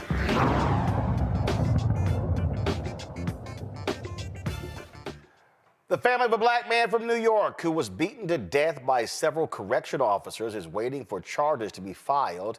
In the meantime, they are suing the prison system. 43-year-old Robert Brooks was violently attacked by correctional officers while in handcuffs at the Marcy Correctional Facility. He was repeatedly punched and kicked in the groin, abdomen, face, and back. Protests have erupted since the incident took place, with demonstrators calling for arrest and the closure of the facility. One of the prominent figures leading the charge is Reverend Kevin McCall, founder of the Crisis Action Center, who joins us now from New York. Glad to have you on the show, Kevin. So give us a sense, where does this stand? So these folks involved, where does this case stand legally? You're on mute. Legally, the case stands right now is no charges have been filed. The family has went forward to file a civil suit for the death of their loved one. But in terms of an arrest, nothing has transpired. It's been 45 days. And everyone saw the video. These officers and staff members stood idle. They didn't know they was being recorded in standby mode. And the evidence is there. The pictures of the truth is there. And nothing has transpired. If I or you or would have did a crime, we'd have been under the jail by now. And it's ridiculous how this incident has not struck into where these officers and these staff members, nurses, are not arrested. Which district attorney has jurisdiction over this area? So the district attorney was given jurisdiction. It's currently right now it's Argonauta County District Attorney William Fitzpatrick. It was given to him because Attorney General Tish James had a conflict of interest. So she filed paperwork to let the neighboring district attorney, which is a moderate Republican, to take over and now charge these individuals that did this murder on tape. Okay, I'm confused. She's the New York State Attorney General. Correct. So who did she hand it over to? She handed over to a prosecutor because she had to recuse herself because she represents them in civil cases. She represents the prison. She represents the prison. Right. Well, but the district attorney, is that a local DA, a county DA? Yes, it's a local DA. Got it. In Argonauta County. It's a neighboring county right next to Utica. So it's in Rochester that district attorney currently has the case. And it's been 45 days and he has done anything to at least arrest these officers that actually transpired. 45 days? 45 days, Roland, as nothing has transpired. We've been protesting. We told the governor of the state of New York, Governor Hochul, even said that this was a murder that happened.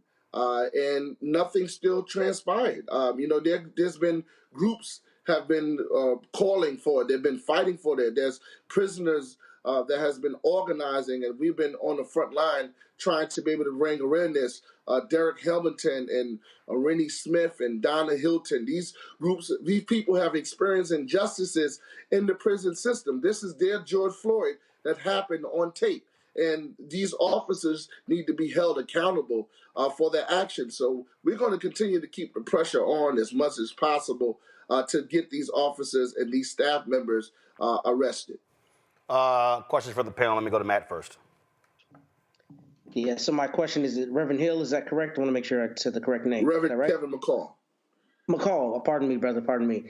First, thank you for your leadership and for y'all, demonstrating and shutting down the subway that way. I like that approach. I think we need more action like that Here's my question to you, though. What are you asking for immediately outside of just the arrest? Are you asking for the district attorney to open an investigation to kind of inform the public? Because what I find a lot of times in these cases is the lack of transparency is one of the things that adds insult to injury, because people don't know what's happening. They don't know what's transpiring. So in the short term, in addition to arrest, what else are you asking for? Well, we need true change reform, not just with the district attorney, because there's other cases that we were told that he has done nothing on. So we need true transparency, and that looks like some legislation that needs to happen. There's an oversight committee called the CANI, which is the Correction Officer Association of New York, been around for 100 years, but they don't have any teeth. So we're working with the legislators to really get some teeth behind and have some formerly incarcerated individuals be a part of that conversation and really give them some oversight power. Because right now, only thing they can do is make recommendations, and it does nothing. So we need more of reform and change that can give the teeth behind that. And the only way you can do that is through legislation. So we're going to Albany on Monday to talk to the state legislators, to have a Robert Brooks advocacy day to make sure that these things that we want the facilities to be closed, and we not just Marcy, because this is just bigger than Marcy. It's just shedding a light on Marcy. So we want to make sure that everybody is on notice that this is not an isolated incident, but every correctional facility is held responsible to the fullest extent of the law when you're dealing with those who are incarcerated. Michael. All right, Reverend McCall, we've seen the video here on Roland Martin Unfiltered, and I understand your lawsuit, but I was just wondering if you all had gotten any insight into any justification for the beating. Now, there was nothing that we saw that justified it, but any reasoning from the people who did this, any explanation, anything like that? The only information that we got. Go ahead. The only information that we have received is from those individuals that are incarcerated that let us know that this brother was facing some challenges in the Mohawk facility, and he's being transferred. But we don't know what happened between the transferred and 20 minutes for him going inside the room in Marcy. We just don't know, what transpired. But these people need to be held accountable. I mean, they didn't even know that they were being recorded. Let me just let you paint the picture here. They were being, they put, after they beat him, they put him in another uniform and took him to the hospital. And they documented, they say that this person died, but they didn't say that he died of a beating. This happened December the 9th. He died December the 9th at just before midnight. They didn't notify the public until December the 28th. So something speaks here overall. And we have to be able to make sure that wherever the case goes, that we get the arrests that we want and they be fired, because they're protected by their union. And as you know, we're under a Trump administration now. So if you call on for the DOJ to investigate these cases, you may not get anything. So we have to be able to deal with the local prosecutor and continue to keep the pressure on him. And God's willing that justice will happen. Thank you. Avis? So you were going directly in the direction that I was going to ask. We know right now that specifically the Civil Rights Division of the Justice Department is, in fact, for all intents and purposes, defunct at this moment. So there is no hope of bringing in the feds. There is no hope of doing some sort of federal investigation to take it out of the hands of the locality or the states. With that said, What do you believe do you see any other next steps? I mean, it's really disturbing when you are in a situation where you feel like everybody's like covering up for the other folks. And so you don't have any adults in charge in this sense right now.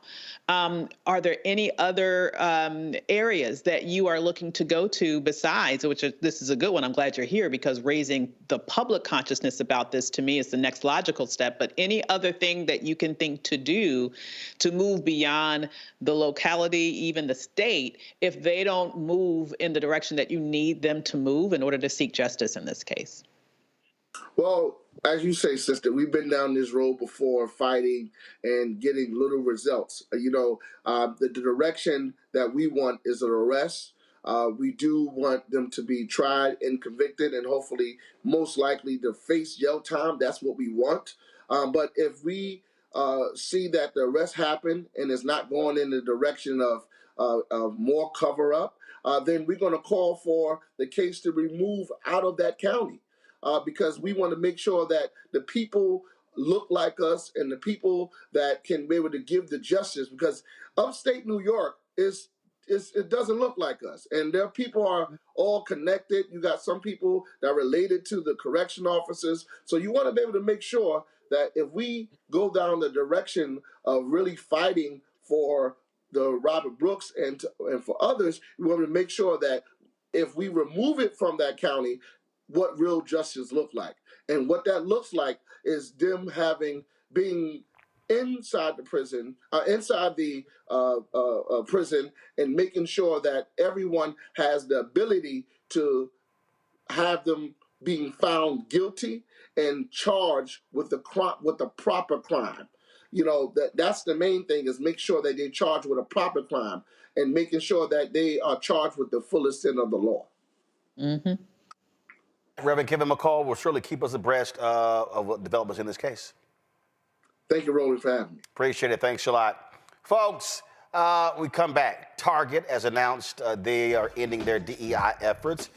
Meta and a lot of tech companies have done the same. We'll talk with the guest up next who says these tech folks, especially Mark Zuckerberg, never believed in it anyway. You're watching Roland Martin Unfiltered on the Black Star Network. Support the work that we do. Join our Bring the Funk fan club. The goal is simple, getting 20,000 of our fans contributing on average $50 each. That's $4.19 a month, 13 cents a day. And it's the work that we do on this show, but also the additional shows on the Black Star Network. I'm literally talking to 2 or 3 people about new shows as we speak. And so please join us in this effort. We don't have millionaires and billionaires, white or black, cutting checks to us, and so this is truly about the people. And so you have been quite generous over the last 6 years. We had more than 40,000 donors to our efforts. To join them, here you go right here. Use the Stripe app to give via Cash App. You can see it right there. You can also go to blackstarnetwork.com if you're listening to get the QR code. PayPal is paypal.me/RMartin Unfiltered. Venmo is RM Unfiltered. Zelle, Roland@RolandSMartin.com. Roland@RolandMartinUnfiltered.com. Send your check and money order to P.O. Box 57196, Washington, D.C. 20037-0196. Back in a moment. Hello, I'm Isaac Hayes III, founder and CEO of Fanbase. And right now, we're accepting investors in our $17 million round to revolutionize the future of social media. Today, for just $399, you can own 60 shares of stock in Fanbase at $665 a share. Go to startengine.com/fanbase and invest today. While the big platforms have grown too massive and disconnected from their users, Fanbase is building a platform where creators and users truly come first. We've already raised $4.8 million from everyday investors who believe in this vision, and now you can join them. This is your chance to invest in a social media tech company with over 1 million users that is disrupting media by allowing anyone to reach all of their following and monetize their content from day one. The market is changing, big platforms are failing to serve their users, and Fanbase is stepping up to fill the gap. Don't wait until it's too late. Invest now. Invest for yourself and your future. Go to startengine.com/fanbase and own the future of social media.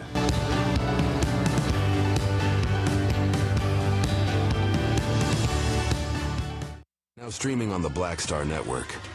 I was challenged by my uncle early on, before I even had a career. Like, I was maybe 8 years old, and my uncle said, "What do you want to do?" And I told him I wanted to be a rapper. And he said, "Okay, well, I don't know anything about the music business, so what you should do is learn everything there is to know about the music business, and I'll make sure that you have the resources to push you through." And so I went and bought books, All You Need to Know About the Music Business, Hit Me In. I just went and bought a bunch of books and just started reading as a 10-year-old, just reading. And so I learned, all things licensing, mechanical rights. I learned about publishing, learned about how composition is broke up into two pieces, the writer's portion and the producer's portion. But by the time I actually learned, I came back and I was ready to okay, I got it. He would go into prison. So I had all this information. All this knowledge. All this knowledge. You're like, well, what am I supposed to do with it now?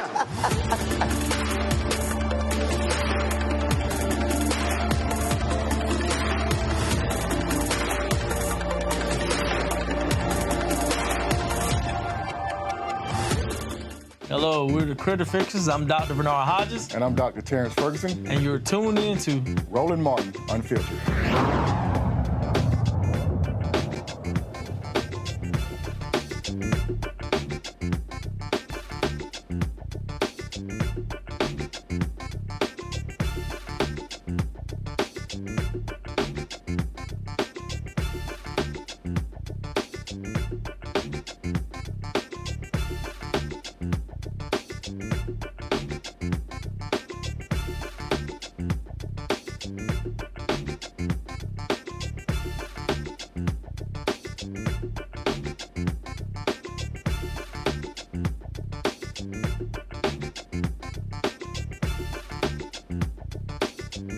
Folks, cowards in corporate America continue to show exactly who they are. They want our money, but they don't actually want to support us.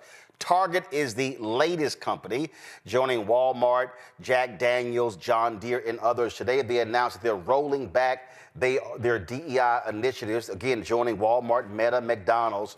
Memo was sent out that they're going to be ending their 3-year DEI goals, stop reports to external groups like the Human Rights Campaign's Corporate Equality Index, and they're going to end a program focused on carrying more products from Black or minority-owned businesses. Now, in this particular memo, written by Kiera Fernandez, their Chief Community Impact and Equity Officer, listen to this comment here. Many years of data, insights, listening, and learning have been shaping this next chapter in our strategy. And as a retailer that serves millions of consumers every day, we understand the importance of staying in step with the evolving external landscape now and in the future, all in service of driving Target's growth and winning together. Okay, let me translate that. White conservatives are talking about protesting us and doing a boycott, so we have buckled to them and we're ending DEI. That's pretty much it.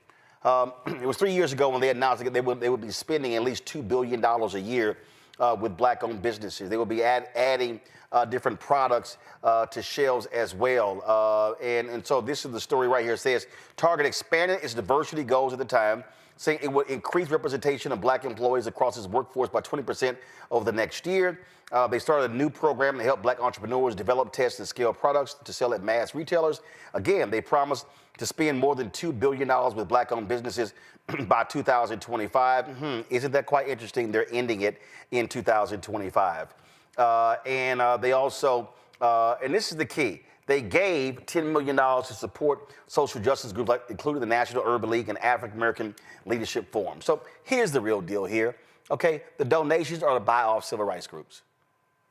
They want the Black stamp of approval, but what they don't want to do, though, is invest in Black people.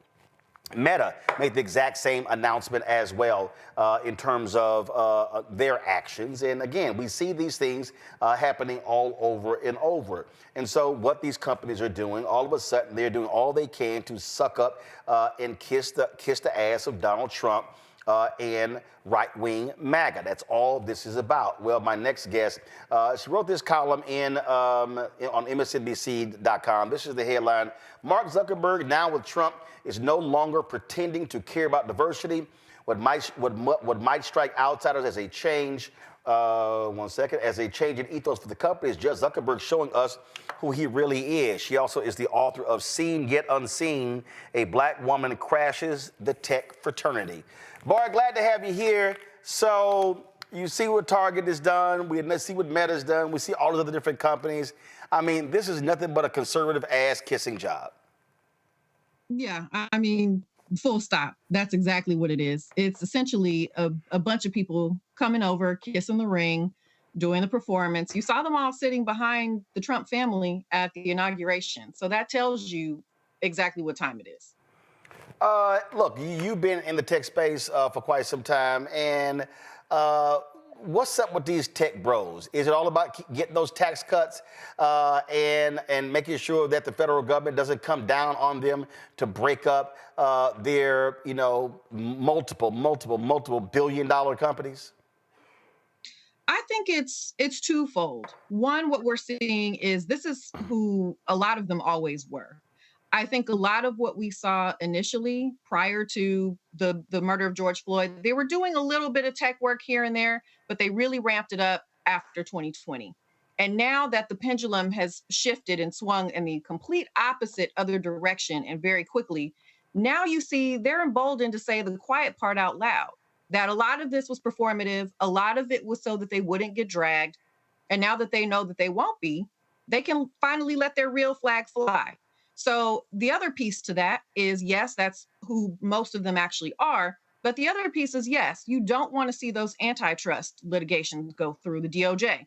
You don't want to see any more FTC or FCC investigations come through, particularly for Meta. They don't want their company broken up. And there are lots of different ways in which it could be broken up. And this is Mark trying to protect his dollar, protect his newfound image change, and to protect his companies. I really ripped into him when he went on Joe Rogan. I mean, he looked like an idiot. First of all, talking about, toxic masculinity and what masculinity means. There ain't nothing masculine about Mark Zuckerberg. I mean, it was literally like, yeah, I'm with the guys now. Man, go sit your ass down and go get on your computer. I mean, and so that was just ridiculous pandering. Look, I mean, to me, I can say it's giving midlife crisis. That's kind of what it's giving to me. It's, But Maury, here's what I don't understand. I'm sorry, you got to help me out. And for everybody out there, y'all have been asking me not to cuss. Okay, I'm trying not to cuss. I know I had a grandmother send me a note, said she played last night's segment. Her grandson's in the car, so just letting y'all know, turn the volume down right now. You come right back. These cats have fuck you money. Yeah. They literally have billions. I mean, multiple billions. They don't have to kiss this much ass. What's the deal? So my opinion on that, I agree. And what I think is actually ironic about it is to go on to this masculine, manly man podcast and talk about masculine energy. To me, it's actually a sign of weakness and not masculine or feminine in that case, because I'm not this type of woman, to go and kowtow and kiss a ring of somebody who, first of all, hasn't even asked you to yet. You willingly, preemptively kiss this person's ass before they even asked you to.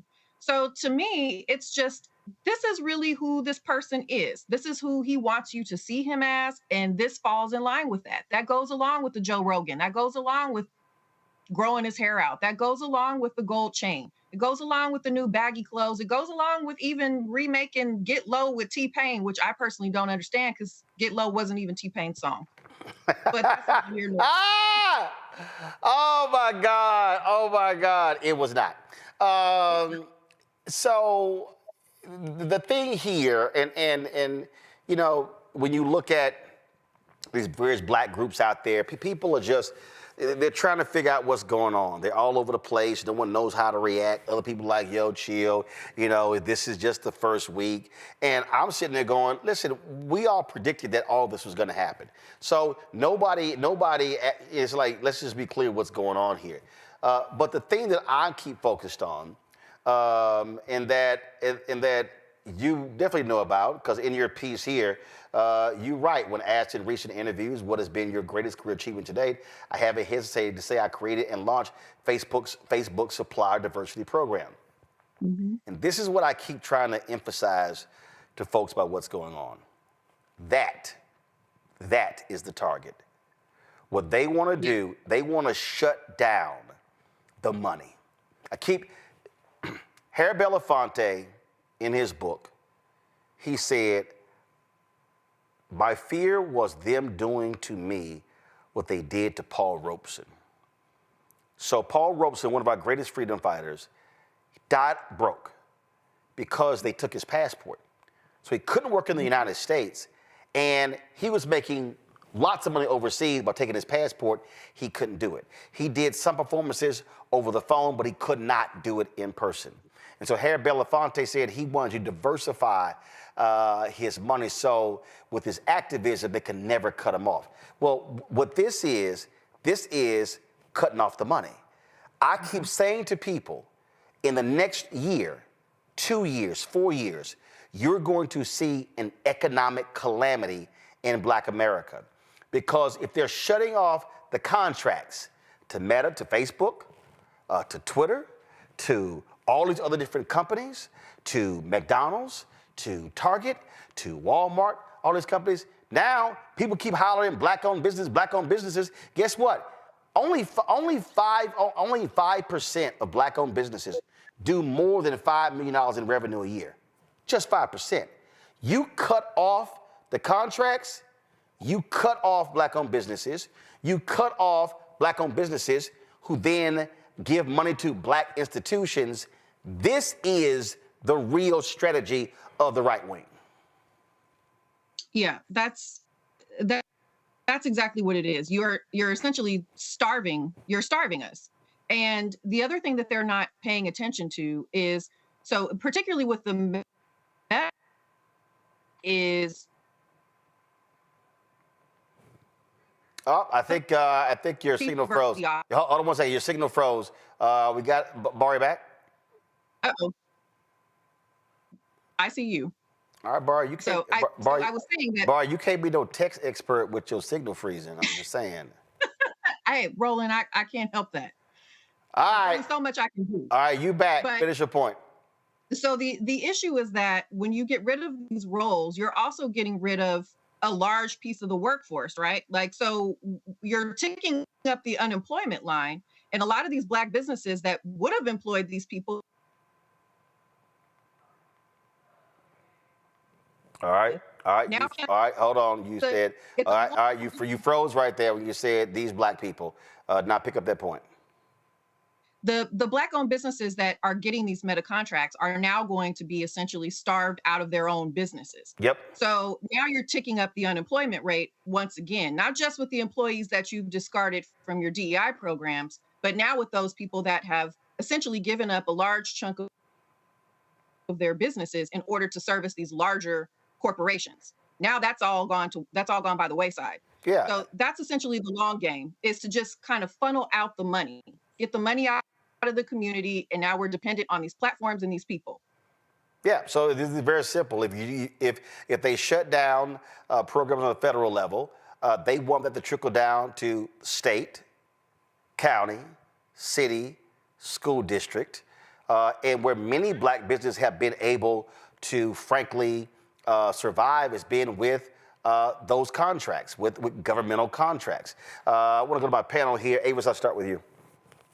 Yeah, I mean, honestly, this is a coordinated attack, okay? Even before Trump came into office, you had 41 out of 50 states that have either passed legislation that is meant to eliminate DE&I in those states, or have at least considered legislation, had it introduced.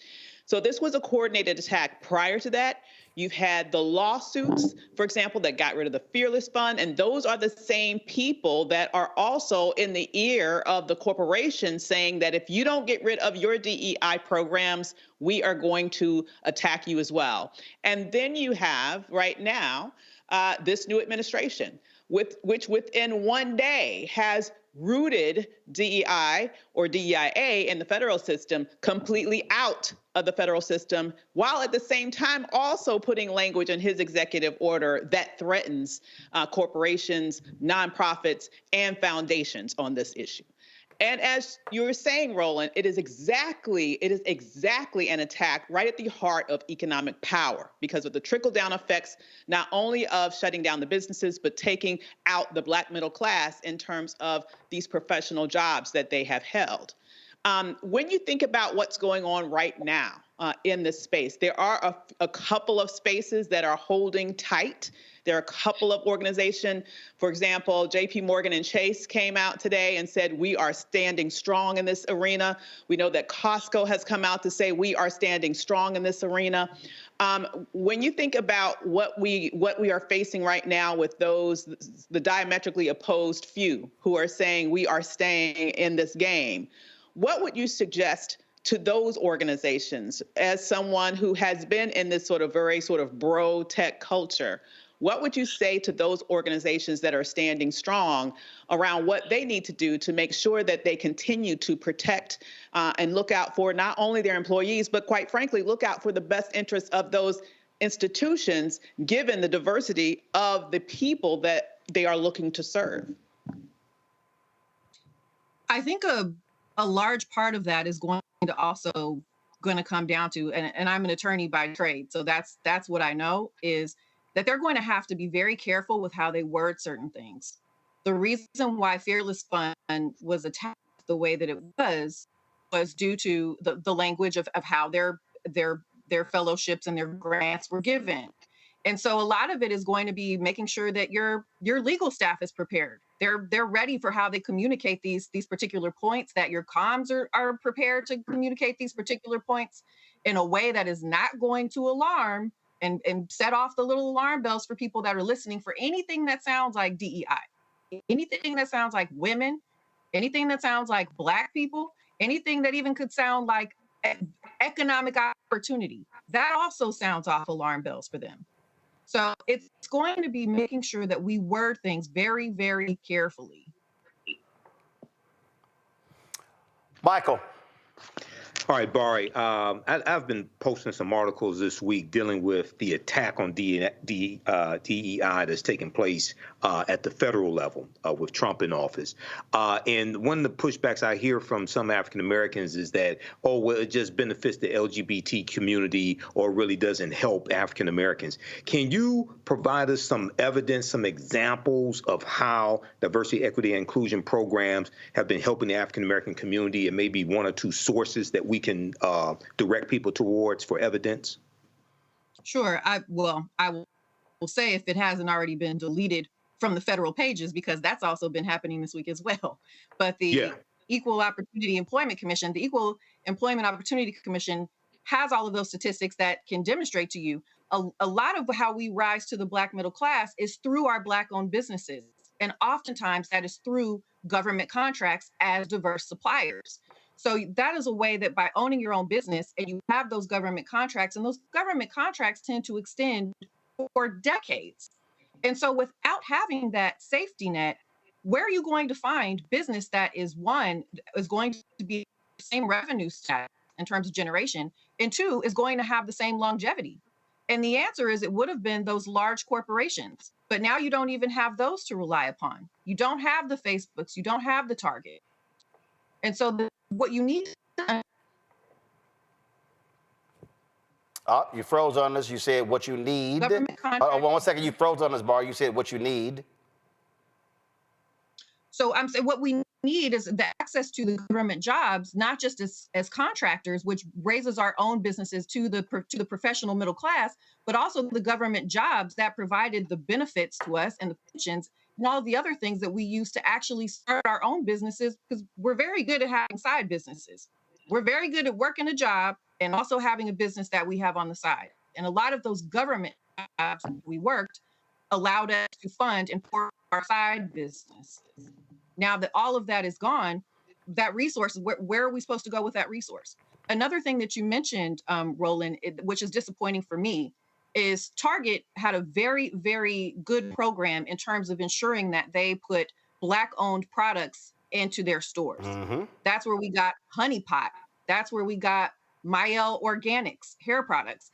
And now that they're not going to essentially fund or put any resources into those programs anymore, where will we find our next great Black product if we can't find it in Target or Walmart? Oh, Matt?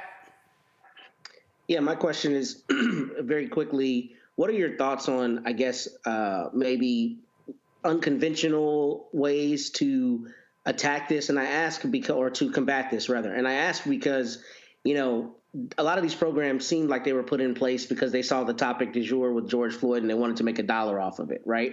But we're not only the consumers, we are what makes them money in terms of our data, in terms of our usage. So with your industry experience, how do we as average citizens push back on this? What means do we have at our disposal to show these corporations that we can't be, you know, manipulated the way they attempted to do with the promulgation of these programs? The best course of action is vote with your feet and vote with your pocketbook. And what I mean by vote with your feet is take your posts to other platforms. Spill is a great platform. That's Black owned. Spoutable, also Black owned. Take your platform usage to another platform. If they don't have the eyeballs, they don't have the ad revenue. If they don't have the ad revenue, their stock goes down. Now you're affecting their money. And I know it's very hard for people to get rid of Twitter, to get rid of Instagram especially. But if we take our talents to these other platforms, particularly Black-owned platforms, they will also get the ad revenue. And that's cyclical. So if advertisers want to work for them or work with them, they also will work in order to publicize our products. So it's about actually exercising your preference or whether your displeasure with these people by taking your eyeballs and your data elsewhere. Let those accounts sit dormant. Give up Facebook, give up Instagram, let your account sit and be dormant. That's why I've been telling people, gotta go to fan base. I mean, at the end of the day, we make these apps jump off. We do. We make everything hot. We make everything hot. If Black folks don't say something is popping, it's not. And so if we're not on your platform, how are you going to learn that something is new and improved and better and cool? You won't. And so if we're not there, then there's no there. Absolutely. All right, Bari, we appreciate it. Y'all, her book is, again, Seen Yet Unseen. A Black woman crashes the tech fraternity. I'm going to later do a longer interview with her specifically about the book, so we look forward to that. Bari, thanks a lot. And before Bari goes, y'all want everybody to know, Bari is a huge fan of Return of the Mac by Bari. I should have known this was coming. What? I'm just saying. I mean, why do you hate the song so much? I don't get it.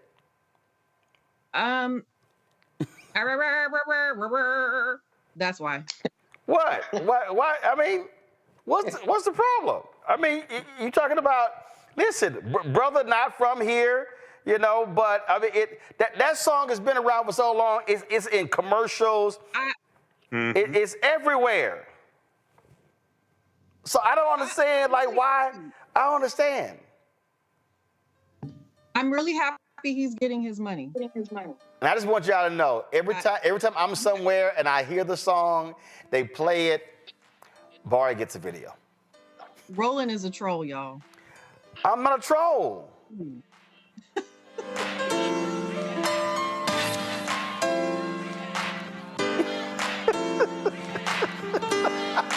Y'all don't understand. Bari hates this song. The two people who hate this song the most, Bari Williams and Jamel Hill. It's a classic. Michael, let her know. It's a classic. That's on my workout playlist. That's a classic. Oh. Return to the Mac? Oh, come on. Oh. Come on.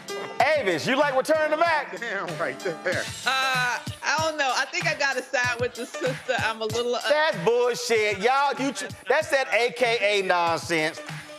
That's that AKA nonsense. right, Matt, what you think? I like it. I ain't even act like I don't. I like it. Come on, Barry.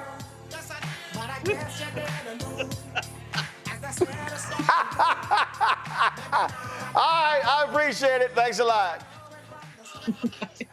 All right, I know YouTube probably gonna block that, so we gonna have to delete that. So you know, because we probably gonna try to give us a strike. But I had to play it.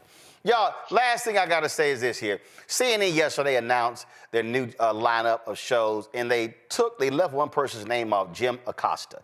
Jim was a 10 o'clock anchor, actually some of the best ratings on the whole network. But Trump hates Jim Acosta because Jim Acosta held Trump accountable when he was last time the Orange one was in the Oval Office. And so Mark Thompson, the new CEO of CNN, called Jim Acosta to say, hey, got an idea. We want to move you to midnight. And let me tell y'all something. Anytime your boss calls you to say, we want to move you to the graveyard shift, that is not a promotion. This is all about kissing Trump's ass because, see, CNN knows Donald Trump doesn't work. Earlier, I played a video of Donald Trump complaining about how Senator Adam Schiff looked on television. That's all Donald Trump does is watch television. So they do not want somebody who's hard on Trump. But let me be real clear. Jim Acosta calls balls and strikes. He's hard on everybody. But they're trying to kiss the butt of Trump. But here's the other thing that nobody wants to talk about. David Zaslav, who is the CEO of the company that owns CNN, said before the election, hey, we're not into the politics, but we would like to see somebody win who supports mergers and acquisitions. He was saying Trump. CBS, Donald Trump has sued.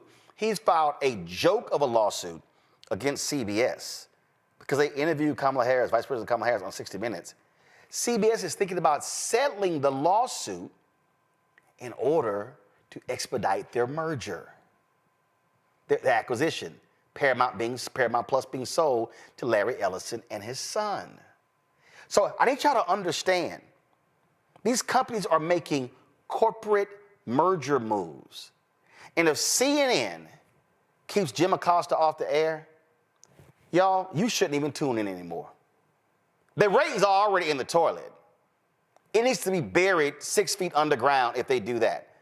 Because what it shows is absolute capitulation. What it shows is no courage. And what it shows is they don't have respect for the people who work at their network. And you know what's also interesting? All of these CNN anchors who love talking about everything else, none of them have publicly come out to stand up for Jim Acosta. That to me is a shame. Final comment from my panel. I'm gonna go to you, Avis. It's utterly ridiculous. I mean, you can't say the man's ratings are bad. His ratings at 10 a.m. were better than most of the folks in their prime time. Well, you called it. You called it. What's happening here is they're bending the knee. They're bending the knee for Donald Trump, and they will continue to do that because they're scared of them. They are frightened. And it's unfortunate because we like to say that we have a free press in this country, but when you have organizations that do things like that, that undermines the entire notion of freedom when it comes to the power of the press. And so really, I look at the CNN now with even less respect than I had for them before. Michael. Yeah, well, I don't watch a lot of CNN. I do watch clips. I see Abby Phillips, things like that. But when you make moves like this, it looks cowardly. And you have somebody like Jim Acosta. I do see clips of Jim Acosta. You have somebody like him, like you said, calls balls and strikes. And it will cause more and more people to stop watching CNN. Similarly, the way a lot of people have stopped watching MSNBC because Joe and Mika went down to Mar-a-Lago to kiss the ring of Donald Trump. Watch Roland Martin Unfiltered. Yeah, I mean, bottom line, Matt, look, I don't watch CNN at all. Like I say, in April, it'll be 12 years since I left. I don't watch them. Frankly, I think most of the people there are boring as hell. It's just like the same stuff over and over and over again. but Jim Acosta is one of the few people who is there holding people accountable, doing his job the way it's supposed to. And for Mark Thompson to leave him off the new lineup, there's nothing else you can say about this, that it has nothing to do with performance. It has to all do with how can we kiss Donald Trump's ass. And this interview here, when he kicked Tim Burchett butts this week, again, the numbers jumped, and that was a perfect case of holding somebody's feet to the fire. Yeah, I love Jim Acosta. I haven't really watched CNN as much as I used to. I think, my fellow panelists have said everything, but I want to be exceedingly clear about one thing. I watch Abby Phillip as much as possible when I have to watch CNN. So I watch Abby Phillip very often. I'm a big fan of hers. With the exception of that, nothing surprises me. It's all about the bottom line. And, I think it was Dr. Avis who might have said it earlier, or maybe the attorney. What's crazy about a lot of this is a lot of these companies are capitulating before they're even called out for not capitulating. Yep. That is the true essence of fear, right? That you're concerned, we think this guy's a bully, so we're afraid we're going to draw his ire soon, so we're going to just kind of bend the knee prophylactically. And that is pure cowardice, especially, as you said earlier, something I've really thought about a lot when it comes to this is y'all have so much money that if they all galvanized together and said, nah, you're not going to, push us around, I wonder how effective Trump and some of his cronies would actually be, because you'd be coming up against the people who have the greatest ability to withstand some of that pressure. So, it doesn't surprise me. It's all about the bottom line, and this is in conformity with that. Yep, and also Jim is one of the very few Latino anchors on the air. But it's not like these people give a shit about that these days. All right, Matt, Avis, Michael, I certainly appreciate it. Thank you so very much. Thank all of y'all for watching us today, this week as well. Great week, lots more to cover. Listen, we're going to be here every single day holding these people accountable as it relates to the issues that matter to Black America. And look, there are people who watch us. Whoa, yo. Really, y'all? Whoa. People who watch us who are not just African American also understand what we're talking about. They understand the issues that we're covering. They understand that we are speaking to the issues that absolutely matter. And so keep supporting the work that we do. We want you to join our Bring the Funk fan club. Every Friday, we always run the names of the people who give to us. So to get your name on this list, here's how you give via Cash App. You can go to Stripe. Use this QR code from Stripe to contribute to us via Cash App. We would certainly appreciate that. And then, of course, if you're listening, go to blackstarnetwork.com to access that. You can, of course, give via PayPal. It's paypal.me/rmartinunfiltered. Venmo is rmunfiltered. Zelle, roland@rolandsmartin.com. roland@rolandmartinunfiltered.com. Also, send your check and money order to P.O. Box 57196, Washington, D.C., 20037-0196.